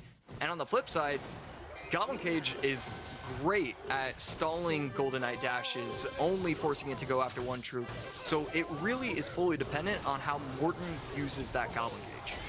Yeah, that's a really good point that you make out there. And then in terms of the Tombstone being able to chain things together, there's really not much else that Morten is looking for in a chain situation right there. You see, again, Tombstone getting the chain from the Golden Knight, but ground units otherwise from Mo for Morten to get that pull or that chain, not really a big factor. So we'll see how much that lightning comes into play in other spots, maybe defensively. Yeah, and right here, that is a very healthy Golem on top of the tower. That's going to get it Wow, okay, he is able to get the King Tower activation. I wish we had a hand cam right there. Because I know. I'm sure he was uncertain on whether or not that was actually going to make it to the King. And you know what he was doing there too, AC. And again, back to the hand cam would have been incredible because he waited, he paused. You know he was hovering that NATO and moving the tile, one tile, one tile, one tile, one tile, going, okay, there it is. I got the farthest pull on the golem, the closest to the tower. Let's just pray now. And great move there by Morten. And the lightning misses the Phoenix. Yeah, you see Morten kind of tilt his head back right there. The lightning, it missed the second bolt. So it did the first bolt on top of the Electro Giant. It missed the second one, and then the Baby Dragon, I believe it was the Baby Dragon, finally started flapping its wings into the range of the lightning. So kind of unfortunate for Morten, but obviously that's exactly what Mohamed Light expected out of his lightning. Lightning coming down there, going to take care of the Phoenix and its egg NATO to pull everything together. Baby Dragon will get on top of that left-hand tower, and that Baby Dragon should be enough to give Morten the lead in both lanes. And there it is. Yeah, and right here, the Electro Giant and Triple Elixir, it's going to get kind of funky as this game goes on because he can apply pressure, force out defensive lightnings on troops, and then it's going to allow the Goblin Cage to get a lot of value. It's just the difference between the Goblin Cage and the Tombstone. Can Mohamed Light protect his Tombstone to allow the Electro Giants to not get to the tower? And that lightning comes down on the cage and the Goblin itself. Morten pulls everything together, so does Mo. And at the end of that bout, it looks like not a whole lot from either of them. 2019 now to 2255. Mohamed Light does take the lead. But again, it was only about 400 damage done. And then just with that one lightning, Morten takes the lead right back with 10 seconds remaining. NATO pulls everything together. Can Morten take game number one as that lightning comes down? Is there enough in the tank? NATO comes in. Does Morten have anything? No, he does not. Wow. Yeah. Tombstone play from Mohamed Light to be able to protect it. That's why he wanted to go same lane. I think it really comes down to, should Morten have been aggressive with Triple Elixir and gone E-Giant Bridge or E-Giant opposite lane and tried to defend with just the troops, just the Goblin Cage? I think that might go down as a mistake on the macro level, where if Morten was able to play this matchup, 20 more times, he would understand. In Triple Elixir, there should have been a different response out of him. Yeah, I agree. I mean, I think keeping the pressure up, one of the conversations we've had in CRL for so many years is, you talk about the bigger tank going in the same lane, and Morten, wow, and this is just great protection from Mohamed Light, keeping that Magic Archer as a nuisance as Morten goes opposite lane. Honestly, I forgot my point because of where these guys were going. So here we go, game number 2. Morten getting that Royal Ghost working down the right-hand lane. Drill comes in right behind. Perfect guard surround there from Mo. Yeah, that seems like the Drill opposite lane might have been the correct response, but gets the tower down to 2464, and now it's just, which deck performs better when both players are going in the same lane. It's even on damage, but both players have gotten 600 damage, and both players are using a deck where you don't really want to be swapping lanes. Even though it's quick cycle, you kind of want that damage and just to snowball the damage. So neither player really wants to be the first one to swap. Right there, Morten is going to make the hard choice, and he's going to go opposite lane. And Mohamed Light matches that with his Magic Archer as a Royal Ghost gets cycled in the back. Hog Rider comes down. Snowball? No. Gonna take that hit.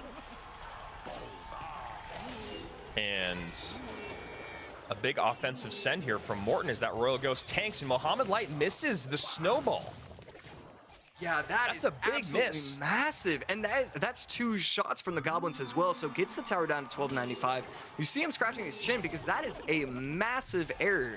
He got a little bit of offensive pressure on the left side, but that was just great pressure, forced out the snowball, and doesn't allow for him to defend the wall breakers. Great stuff, and tower all the way down to 910. This is his match to lose at this point, but it's still certainly possible. The offensive pressure you get with the Hogs and the Magic Archer can sometimes be impossible to defend, but this Tesla is going to provide a lot of value as this game goes on.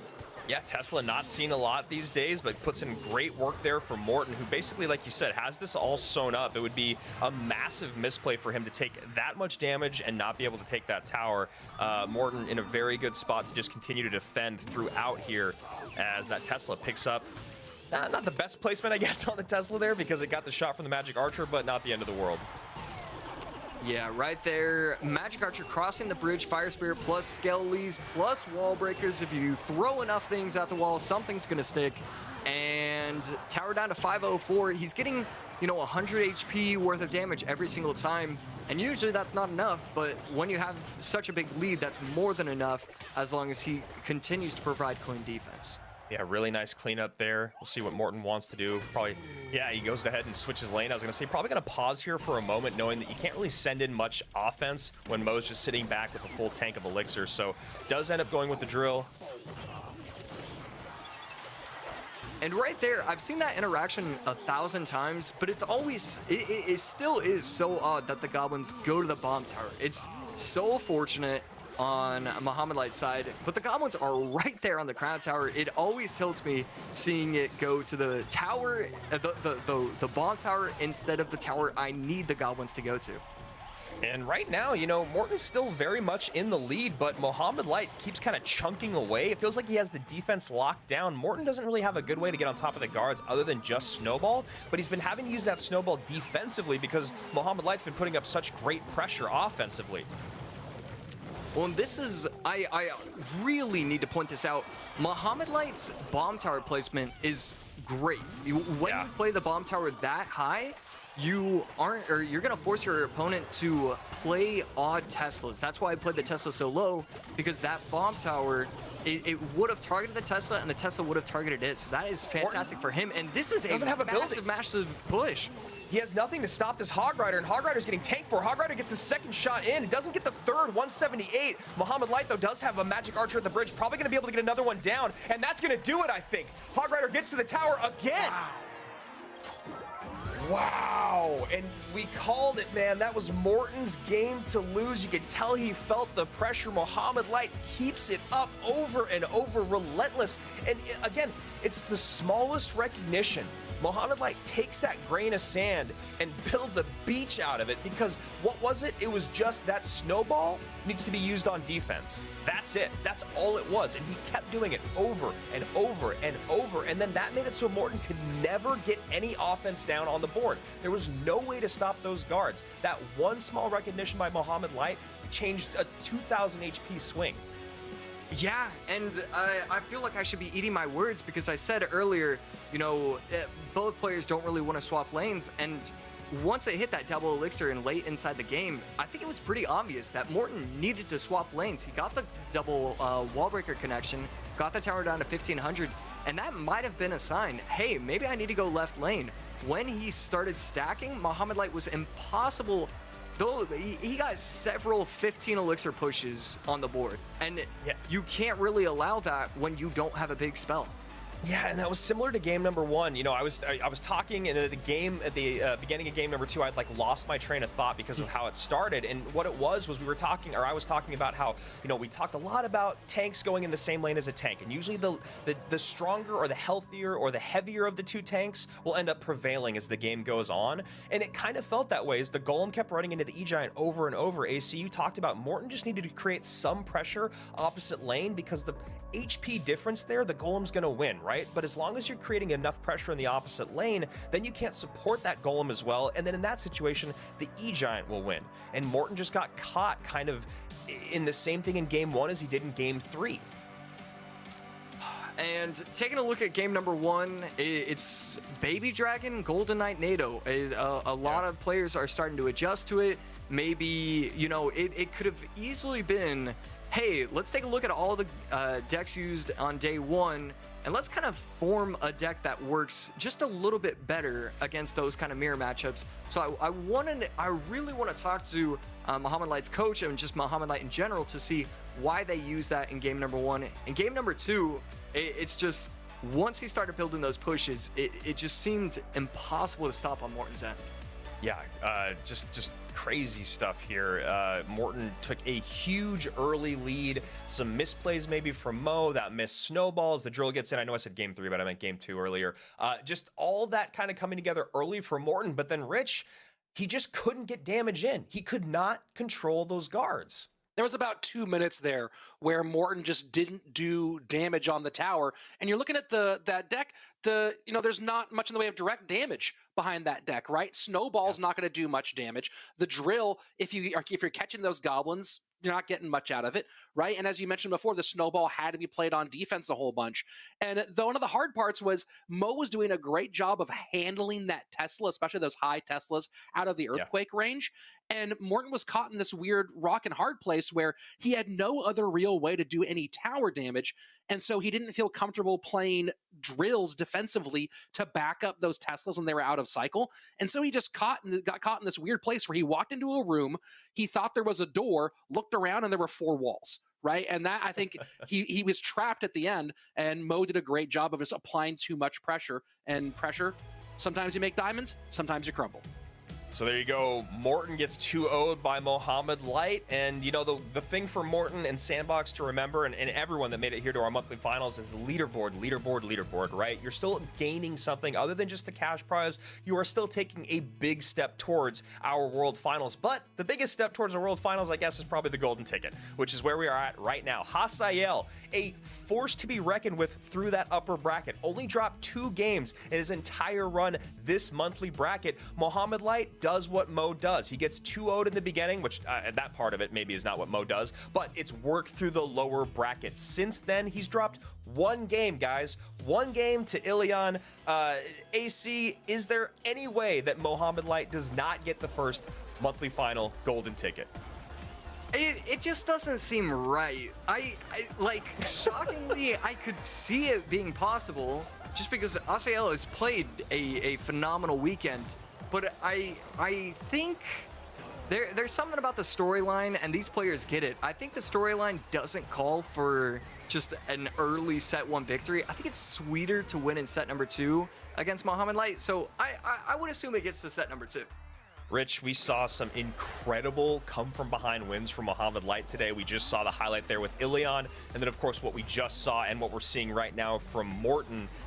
Is there any way to stop this man? Is he just not only is he playing perfectly, is all the momentum in his favor, or is Hasael going to be able to just ride the wave of perfection? Well, Hasael has the advantage of the extra life to give, which you cannot take for granted.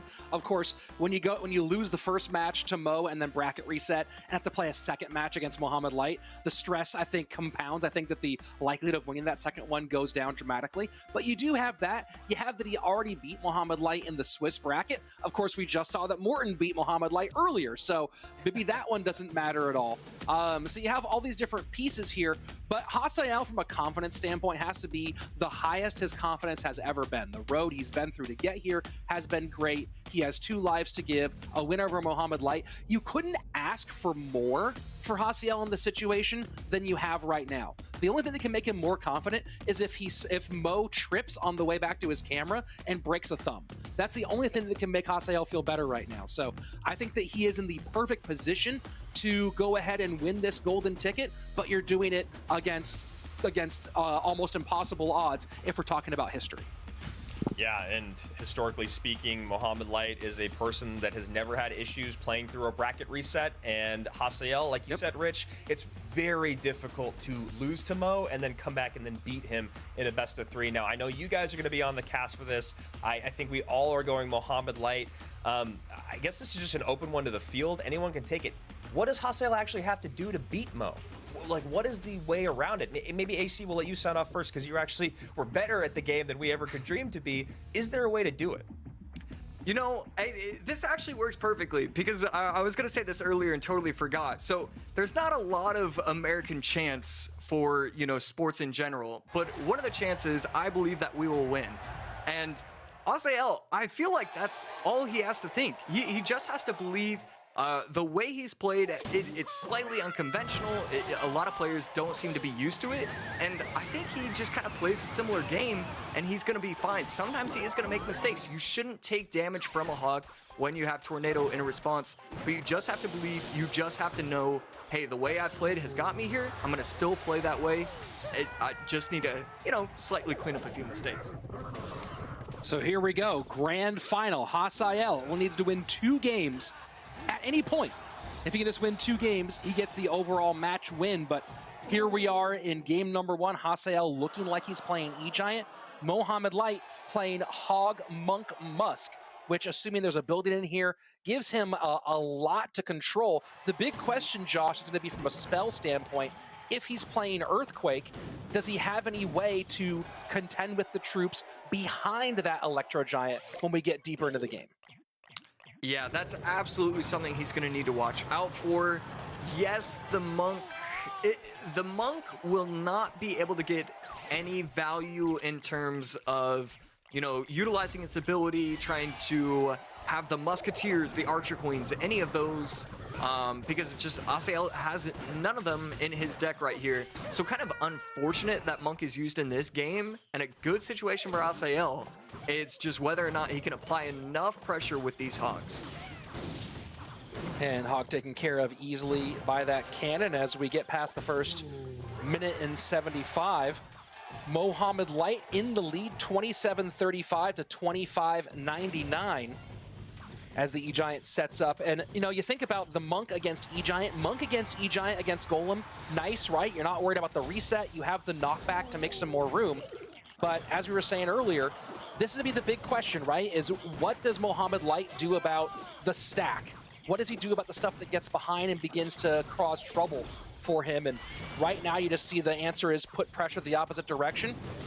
This deck fast enough to control that. Yeah, and right here, I love that Hasael. He's not trying to over-defend, but he's also not overspending on offense as well. He's letting his Electro Giants push, or he's letting his Electro Giant pushes die.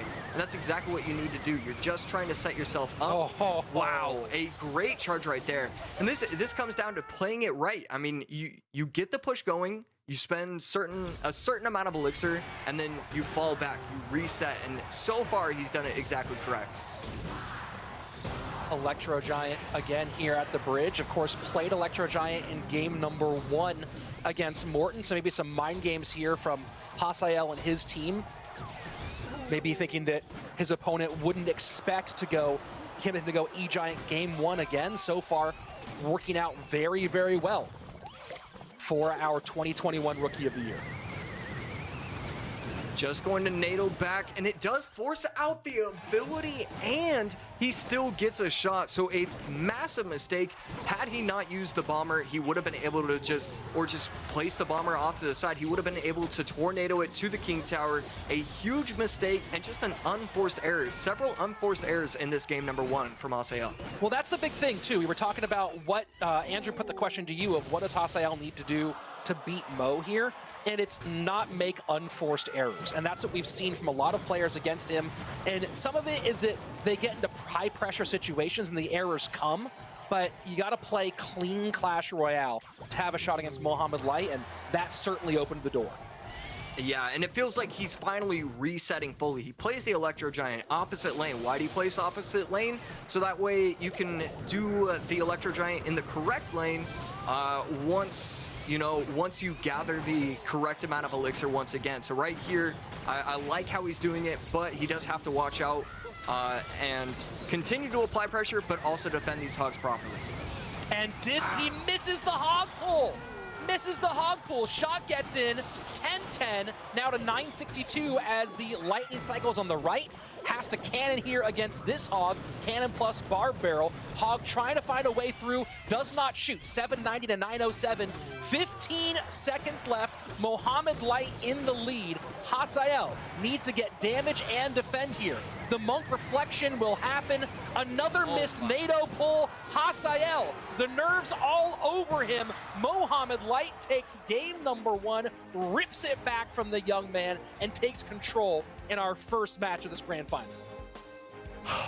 That is a brutal way to start this set. I think it was 3 incorrect NATOs and, you know, maybe an extra NATO that could have been placed better. I mean, that isn't...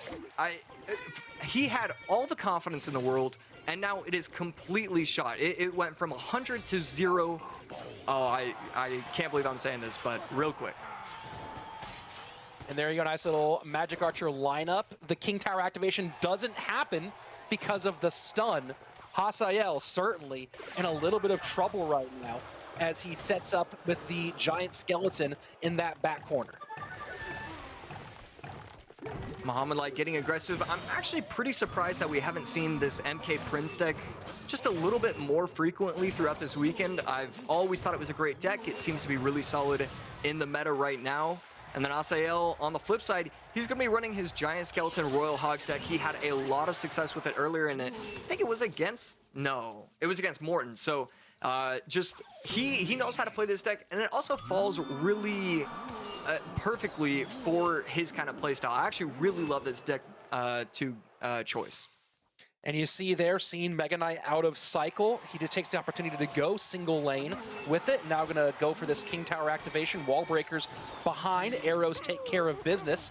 Does get the King Tower in play. So a good sequence overall for Hasael, but he is behind as we pass the midway point of regulation time, 26:08 to 21:28. Magic Archer over the middle. Fisherman going to be able to get 2 shots on top. Flying Machine to take out the Magic Archer. Not even going to let it cross the bridge. Didn't really want to have to worry about it. He's okay with resetting. And that's, I mean, that just makes sense. You're using Giant Skeleton, Ghost, a lot of strong cards, but cards that really need double elixir for you to actually set the correct pushes up. And Ghost, then Giant Skeleton right-hand lane. Prince will do a good job with both of these, and Mo setting up the Mega Knight way low here, as he knows for the moment that Hasael would love to play in that lane, and Hasael not going to get anywhere near the Pigs for now, just trying to win this bridge fight, and now here he goes. Pigs behind the Mega Knight trying to sneak through, and they will get a couple of touches on that right-hand side, but look at the pressure on the left from Mo. Forces the arrows out, but the Ghost is going to do a ton of work. Muhammad Light doing what he does, putting dual lane pressure early. Wow, and because the Prince jumps, the Fisherman locks onto the Magic Archer, pushes it across the bridge. Really lucky situation for Hasael. And right there, both players just reset. Giant Skeleton on the left side to take out the Ghost. And then it will be able to clean up the E-Wiz and the Magic Archer as well. So a decent spot for him and a great connection for Muhammad Light. I'm shocked to see one of those wall breakers touch the tower. Huge wall breaker getting through. And this same Magic Archer on the board for a long time. The E-Wiz to protect against the Flying Machine. Forced Hasael to be spent into the bridge fight. And that's part of why you saw that wall breaker connect on the right-hand side. Minute 40 remaining. Muhammad Light very close to sending us into a bracket reset reminder. Hasael has not lost yet today in this this weekend in this double elimination tournament, meaning that if he does lose, we go to another best of 3. He has a lot of work right now to prevent that from happening. Here we go, 3-1 split. Pigs to the left. Mega Knight, is it available? Not enough elixir, so a ton of damage comes in, and Hasael roars into the lead as we are just a few seconds away from triple elixir. Massive damage on both sides. Both towers down to 1100 HP. Zappy's going to be able to take out... Wow, I feel like there was potential for him to be able to arrows both the goblins and the wall breakers, but instead he just elects to take the damage. He feels like it's okay where he doesn't have to take that risk. And now you see Muhammad Light getting arrows onto the tower, wanting that damage. He can go drill directly to tower. The Pigs do have to fight through to get damage, but Mega Knight now not in cycle. Gonna go ahead and pressure Wallbreaker's left-hand lane will Mo, but those Pigs gonna come right behind and go on the right-hand side, and it's Ghost plus arrows to defend. Will take quite a bit of damage here. Final 30 seconds, 1079 to 928. Giant Skeleton walking down the right side. A lot of these Magic Archers have gotten a great value, but it just does not seem to be enough. We take a look at the left side. Going to get a couple shots in the Wow! Look at it. Forget the left side. Right side going down. Unbelievable. It really looked like Hasael had given up control of this match, able to battle back, and now we go into game number 3. Hog and Drill so far for Mo, E-Giant and Pigs so far for Hasael. And you see NATO still available for Mohamed Light.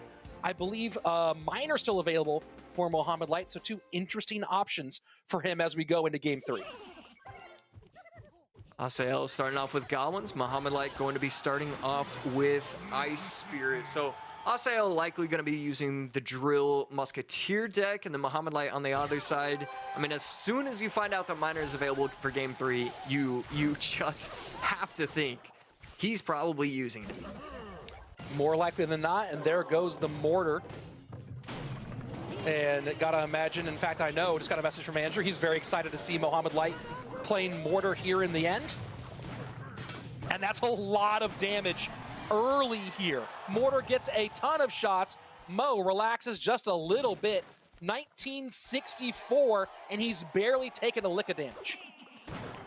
Yeah, and when you know your opponent, this is one of those times where if you know your opponent has the Miner, the Mortar in that game number 3 where he can actually potentially use it, it just feels like you have to play into that completely. You have to use that Earthquake deck. You know, even just Earthquake instead of Fireball in this deck. You have to swap something so that way you have a chance against this player with this deck.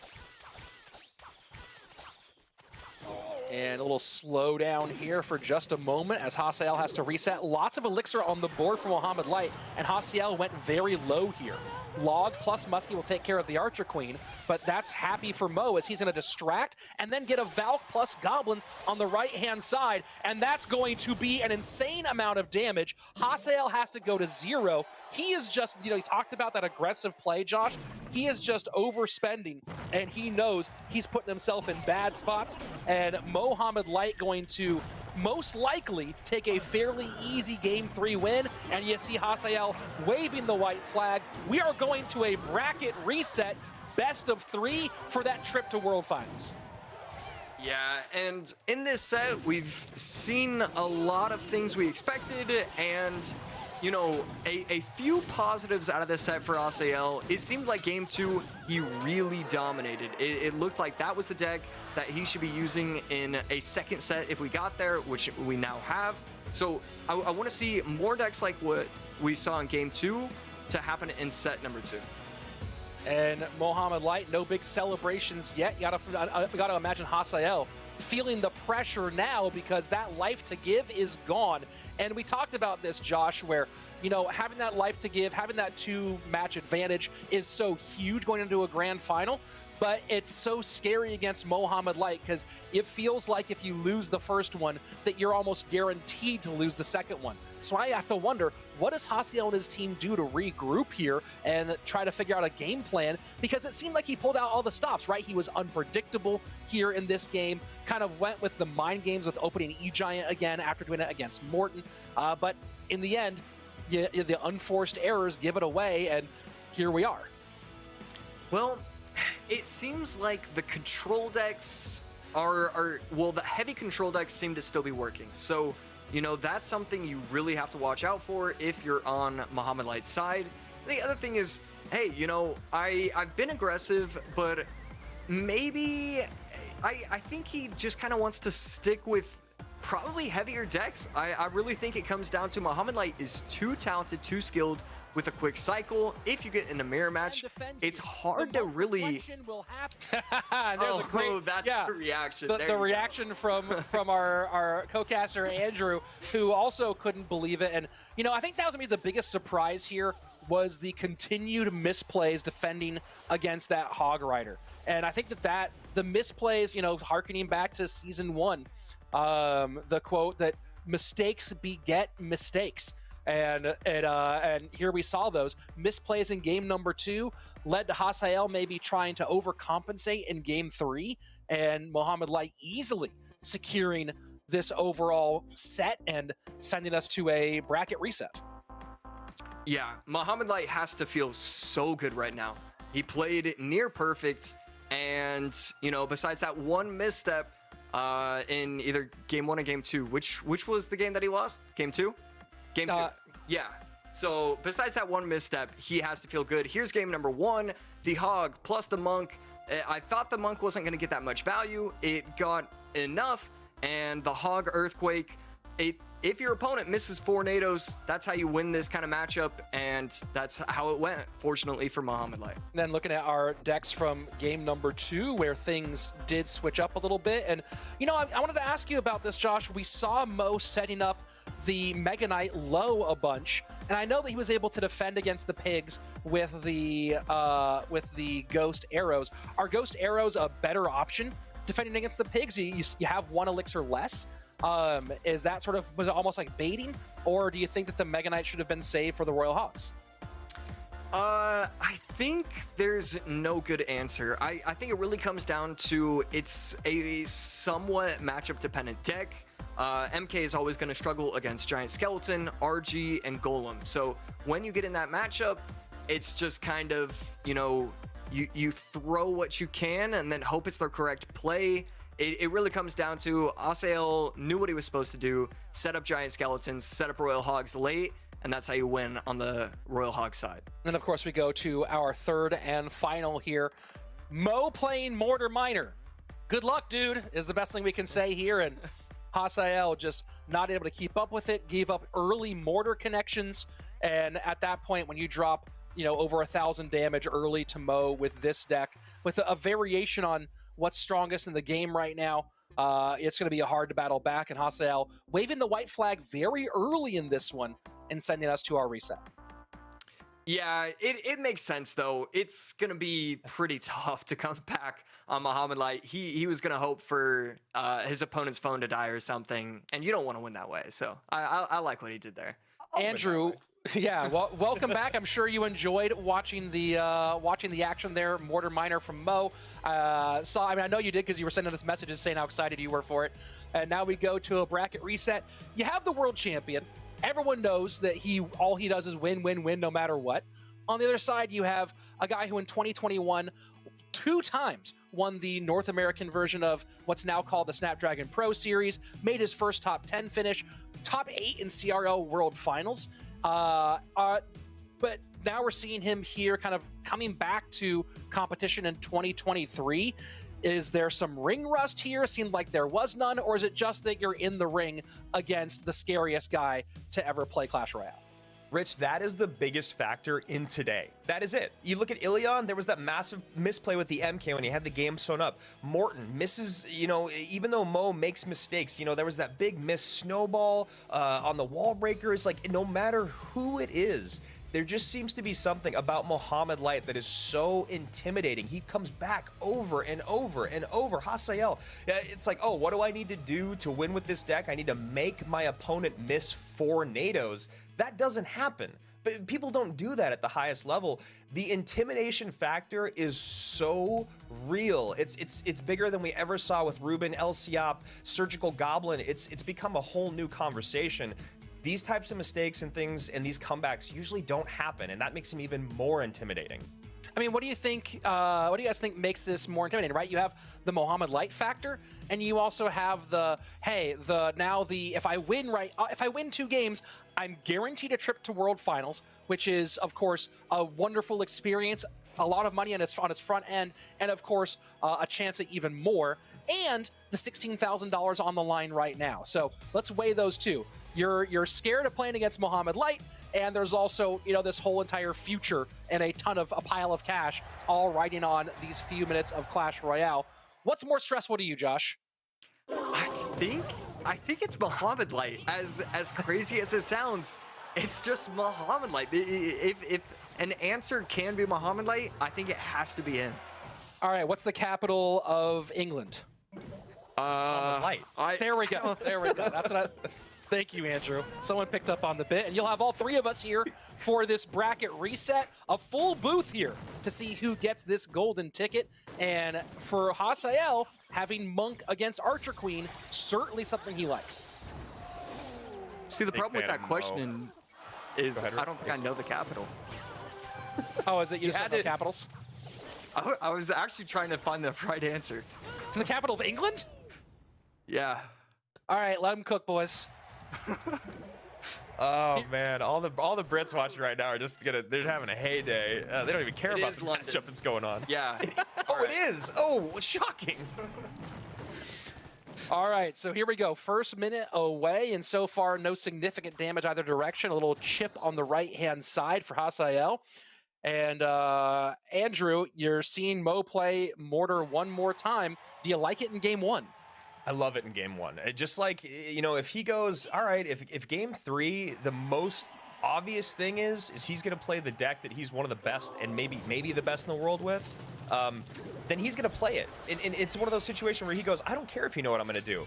What am I going to do? I'll write out my whole game plan for you, and I'm going to do exactly that, and there's nothing you can do about it. And then he turns around and opens it right back up in game one. I think it's brilliant because I think it becomes harder to game against for Hasael. Because honestly, there's a RG matchup out there that has lightning in it that is really favorable in this matchup. And he obviously didn't expect that with this RG that we're seeing. Josh, how much does obviously you talk a lot about Mortar being strong against RG, but then you factor in the Monk for the Archer Queen. How much does that affect this matchup? Well, it affects it a lot, but when you know the timing like Mohamed Light does, that is a really good ability for Mohamed Light. He uses the ability right before it would have taken itself out.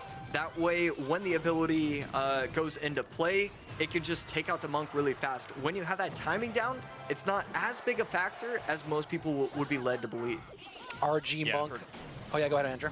I was going to say, and for people that don't know that timing well, usually your AQ just needs to get a couple shots in beforehand, like after the Monk has already used its ability. Let your AQ shoot once or twice, and based off of health, obviously, and then use the ability. That little delay will give you just enough time and just enough HP.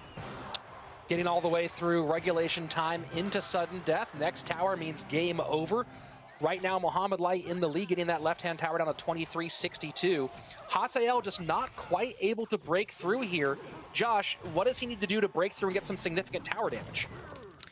I mean, I like what he's doing. The RG in the back is always going to be the correct play when you're not getting the damage that you believe you need to be getting. So I like that he's doing that. I think it comes down to RGs in the back and just getting one Monk that actually is popped correctly. If you can get the Mortar onto shooting itself right and we see that right here, and then maybe getting a little bit aggressive at that exact point, that's the way he can win. Let's go ahead and pull that for later because Josh saying the absolute perfect thing at the absolute right time. Minute 15 remaining. RG plus Fisherman.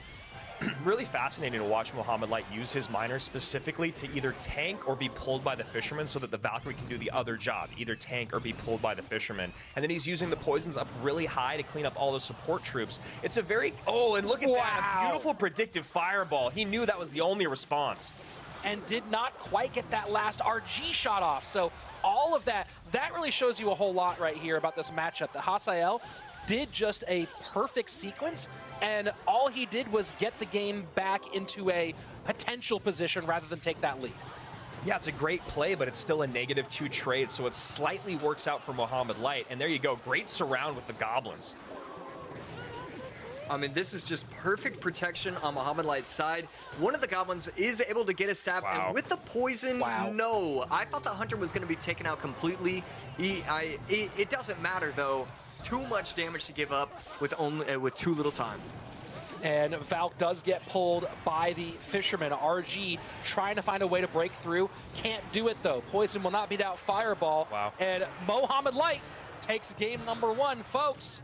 We are 1 win away from the thing literally everyone who's played Clash Royale, and even some of those who have no idea what this game is, predicted. And that's Mohamed Light taking the first golden ticket. I have never seen someone recognize that they have a full 5 or in the past 6 minutes better than Mohamed Light. He does not ever seem to even think about finishing a game until there's only 90 seconds left, if it's getting to that point. What did he do this entire time? Miner and poison defensively for like 3 minutes straight. And then he goes, you know what? The towers are still within a couple hundred HP. Perfect. I can just miner and poison defensively over and over because all I need is that little bit of push at the very end. And then on top of that, Hasael making a bit of a mistake. But the patience from Mo, the discipline, it's unrivaled, man. How intimidating is it when you're at match point and Mohamed Light wishes you good luck to start the game? So here we go. Hog Monk for Mo, and Hasael going back to drill NATO. And Josh, I'm going to guess that one key to victory here you're going to give for Hasael is don't miss tornadoes. Yeah, that's an important one. So far, he's perfect. So hopefully he can stick to that. But Mohamed Light, he's just going to be able to get so much pressure on the field. These Fire Spirits, it's going to be really cool to see just how much pressure a singular Fire Spirit, placed 8 times on the board will just, it's going to affect the game. The Fire Spirit is one of those cards to watch. Is this one of those no spell or no big spell overwhelm with just NATO decks? Yeah. Yep.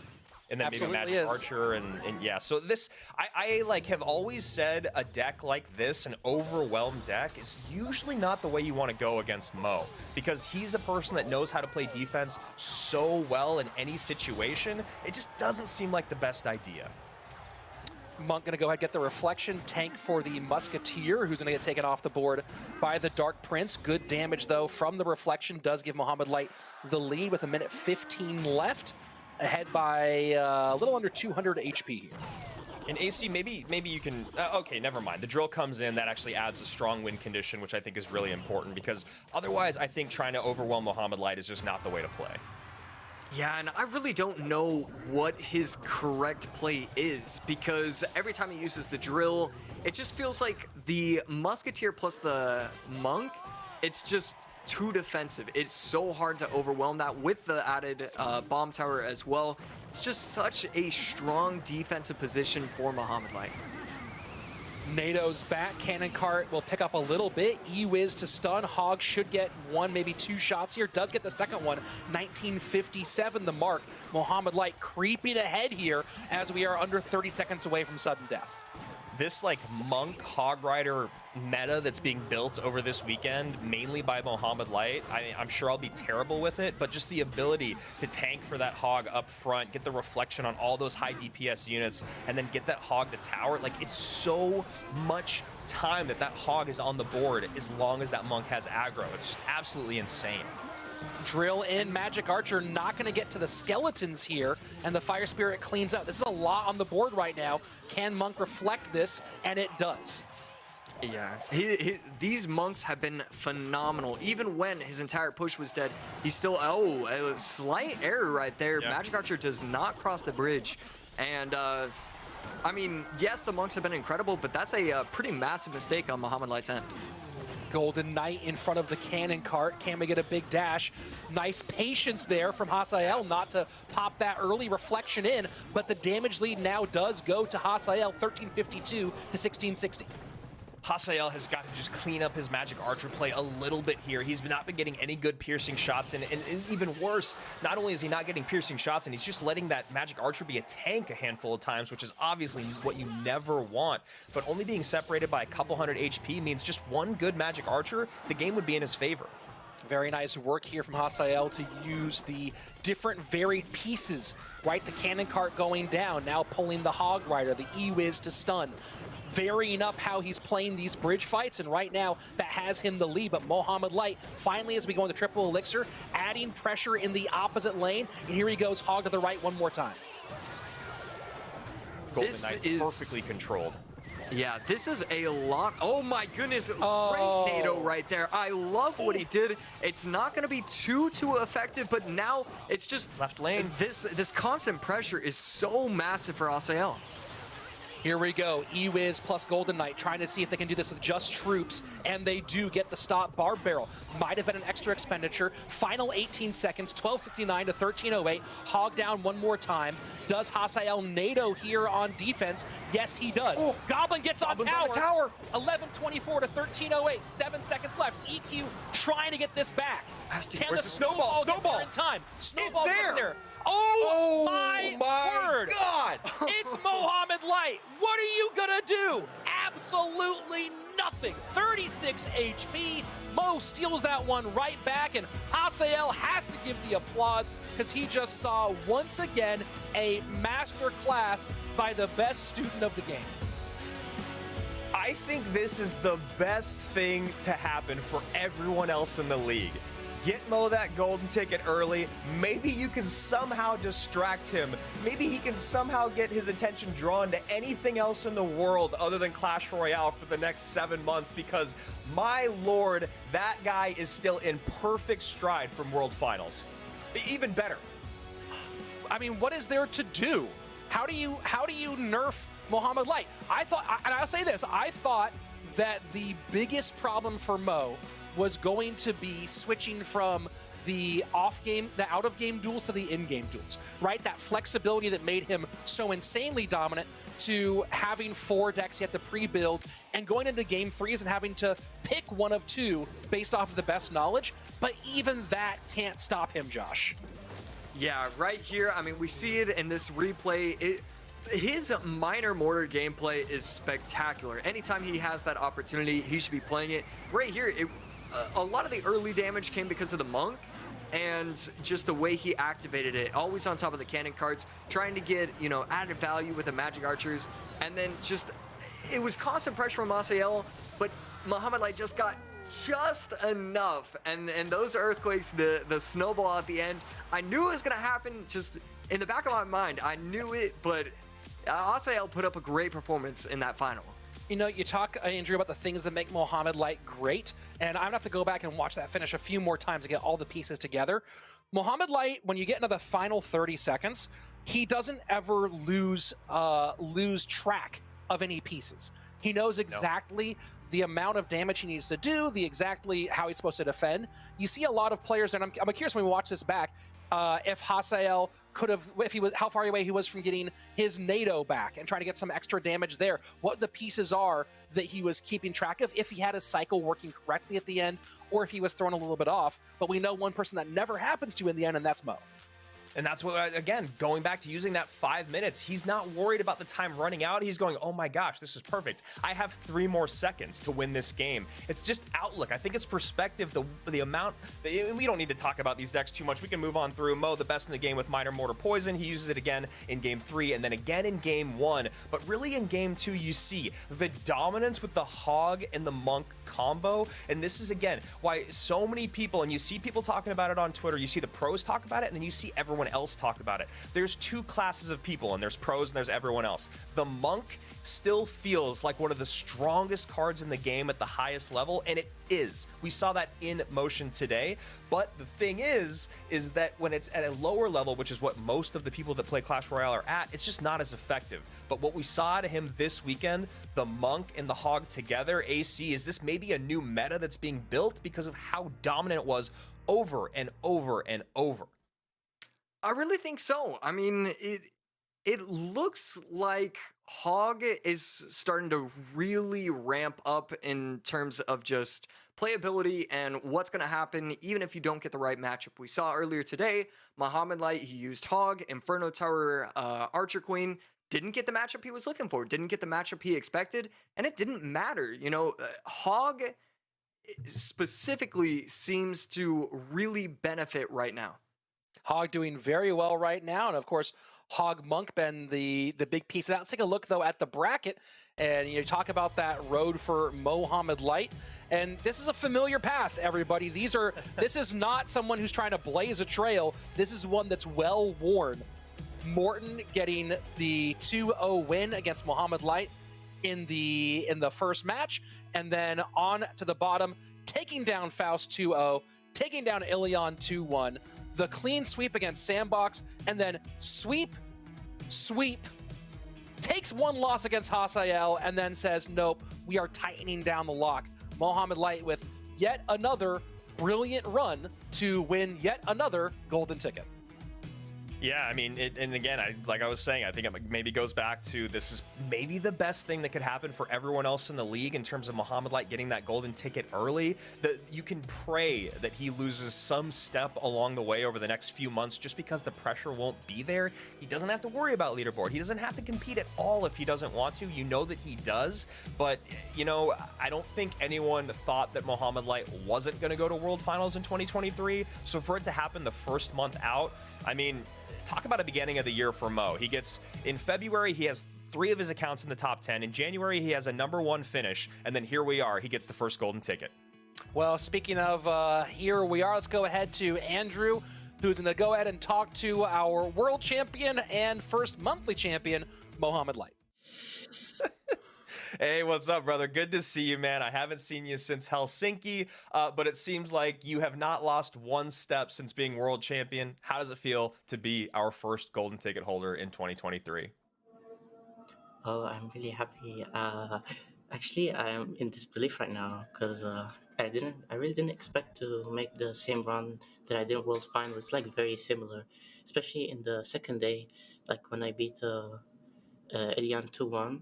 That was like my 2-1 win against Air Surfer, and then 2-0. That was like Mogi, and then I beat Samuel 2-0. It was Morton. And then 2-1 in the first set, that was Hasiel, of course, and the second set 2-0, same with Morton also. It's like very, very similar. I know, and Mo, we were already looking at the bracket at the beginning of the day, and as you started to work through it, and we were like, this looks really, really similar to what you did at World Finals. I got to ask you, so obviously you lose 0-2 and you get sent down to the lower bracket. It's a place you've been through before, and obviously you won World Finals doing the same thing, but you kept having your opponents make mistakes, whether it was Morton letting you back in the game, whether it was Ilion with that MK, or what you're talking about Hasael missing NATOs. What do you think it is about? Is it your intimidation factor, or are you just getting lucky here? Why are so many big mistakes coming out against you specifically? Well, I think most of the mistakes that came from players that didn't really have much experience, especially in such like a big match. Like for example, Hasiel in the final, it was a big chance for him, and I don't think he was in like a final like this before CRL. So the nerves were expected from him. Same for Ilian in the losers bracket. He was pretty nervous as well. I feel like the mistakes came from there. The only kind of surprising one was from Morton, knowing that he's been doing this for like 4 years, and I feel like I was kind of surprised from his nerves there. Yeah, I mean, you're an intimidating guy, Mo, and luckily for a lot of people, you got the first golden ticket, which means what does the rest of the year look like for you leading up to World Finals? You know, I spoke to you in Helsinki a lot about what you were looking at in 2023 with university and kind of your other life obligations. What do we expect here as fans of Mohamed Light for the next few months? Are you going to be actively competing, or are you going to maybe take a little bit of a step away because you've already got World Finals secured? Well, in 2022, when Samuel Basoto won his first golden ticket, he took a pretty big break from the game. He only played ladder season end, and that was about it. He didn't really, I think, do his best in the other golden ticket competitions. But I'm not gonna do the same. I think I need to stay in my level and still compete, give it my best, and maybe make more cash. Well, a lot of cash in the bank for Mohamed Light, and apparently ain't no rest for the wicked, or actually maybe ain't no rest for the GOAT in Mo. It was always a pleasure to talk to you, my friend, and I can't wait to see you at World Finals once again in 2023. Congratulations. Is there anything that you want to say to the people that support you before we say goodbye? Well, thank you very much, everyone, for supporting me. Even after losing the first match against Morton, I was still able to bounce back thanks to you guys' support. It really means a lot, and I just hope for the best. And thank you, everyone, and thank you for the production team for this great event, and thank you, Andrew, for the amazing cast as well. Of course, man. Always great to talk to you. Mohamed Light, the best player in the game, takes another golden ticket. Momo, we'll see you at World Finals. And for Rich and Josh, guys, it's hard not to love Mohamed Light, right? After all this time, first of all, I think that's my first online interview with him. Is it? I don't know. He's been dodging me for years, but he's so humble. He's such a good dude, and he works so hard. It's just hard not to root for him and love him, even though he's just been dominating the game. Yeah, if I were that good at anything, you would never hear me shut up about it. So I think that's a testament to the character there. You know, I'll tell you one thing that I think the one thing that keeps everyone else out there scared is Mohamed Light not saying that he's going to take a break here, not saying he's going to take his foot off the gas. And I know that you know, a lot of people are happy to see he'll keep on competing. He said make some more money. I'm sure his coach Jebas is very happy that Mo's not going to take a break for this one. And man, it looks like we're off to. We have the CRL warm-up tournament won by Mohamed Light. You have this won by Mohamed Light. Somebody stop him. Josh. Yeah, I promise you, if you asked all these pros, like, would they be okay with finishing second in a monthly finals? If you asked them at the beginning of the year, they would say yes, as long as it's not month one. It just feels like Mo is going to win, and finishing second in the first month is just unfair. Any other month, Asael would be walking away with a golden ticket. Take a look at the predictions here, and the bit we were going to do where I got every single prediction right got thrown out the window instead. You do see some cracks in the armor here, and of course I'll still let Josh cook a little bit. Andrew's certainly happy he got some more ones out of the way there at the end. But of course, we've given away a golden ticket. But keep in mind, folks, that is not the only way to get to our World Finals. You can get to a golden ticket. You can win that. You can also be at the top of our leaderboard. And while Hasiel did not get that trip directly to World Finals, 140 points to be way out in the lead when he came into this weekend as the lowest ranked out of the 8 players on the leaderboard to end that at number 2. Andrew, that's huge for him to start this year. I love it, right? I always think consistency should be rewarded. I think if you can make it to the monthly finals every single time and you can't win, you know what? You'll probably replicate that at World Finals. But do you deserve to be at World Finals? 100% absolutely yes. Now, if someone from the leaderboard wins World Finals this year and it's not one of the golden ticket recipients, then that would be a pretty interesting conversation to have. But the fact that the leaderboard still gets people there, I think is one of the best things that we've ever done. I love that we've been doing this for 6 seasons. ACICU and Rich both nodding, and that's from both sides of the desk, right? And now you've been on both sides, AC. The fact that we're here in 2023, we're still evolving the format. I think we're the best one we've ever had. It's really, really cool. I love to see the leaderboard points, but you know who's on top of that leaderboard? Same guy that's got the golden ticket. Josh, final thoughts here on the weekend? I was very impressed with a lot of different players, but I think a lot of these players are going to have to do something about the nerves. It's easy for me to say and hard for them to actually fix it, but something needs to happen. You can't be making mistakes when everything is on the line. It felt like several of these players actually had a chance against Mohamed Light and threw it away themselves. So it's going to be something that they need to look out for and try to fix. Andrew, we want to see them try to fix that. And of course, we will have 6 other golden ticket winners. How does everyone watching here keep up with the action throughout this season? So the best way to do that, guys, is follow along with everything that we do on social and Clash Royale. Esports Royale EN on Twitter. You can follow along with any of us. Make sure you guys subscribe to the channel. Check out esports.clashroyale.com for all the information you need. And of course, during this competition season, which is for the next 7 months, there's a tournament hub in-game. You don't want to go down the internet. You don't want to get on Twitter. Fine. Just open up Clash Royale, click on that tournament hub. Only a few more weeks till our next end-of-season Path of Legends. Get that grind going right now. Make that top 1,000. Maybe we'll see you back here next month for our 2nd monthly finals. On behalf of everyone here at CRL Production Team, Joshua, AC, Sharon, Andrew Guy, I'm Rich Slayton. We'll see you back here next time for Clash Royale League. Be excellent. Curious to see what his plan is trying to get back in this one. Right now, out of sight. A lot of trouble. Musketeers in the bridge. 2 Musketeers on the tower. There it is. Rich. No fireball this time in that push. Drill one more time. This one should be followed by a fireball. Mighty Miner picked up by the Ice Spirit. 5'11". Fireball comes in. Miner does not get picked up, and Asael takes the win. It is. That is fantastic for him, and this is a massive push. He has nothing to stop this Hog Rider, and Hog Rider's getting tanked for. Hog Rider gets his 2nd shot in. Doesn't get the 3rd, 178. Mohamed Light, though, does have a Magic Archer at the bridge. Probably going to be able to get another one down, and that's going to do it, I think. Hog Rider gets to the tower again. Wow. Log plus Muskie will take care of the Archer Queen, but that's happy for Mo as he's going to distract and then get a Valk plus Goblins on the right-hand side, and that's going to be an insane amount of damage. Can the snowball get there in time? Snowball it's there. Oh my word. God. It's Mohamed Light. What are you going to do? Absolutely nothing.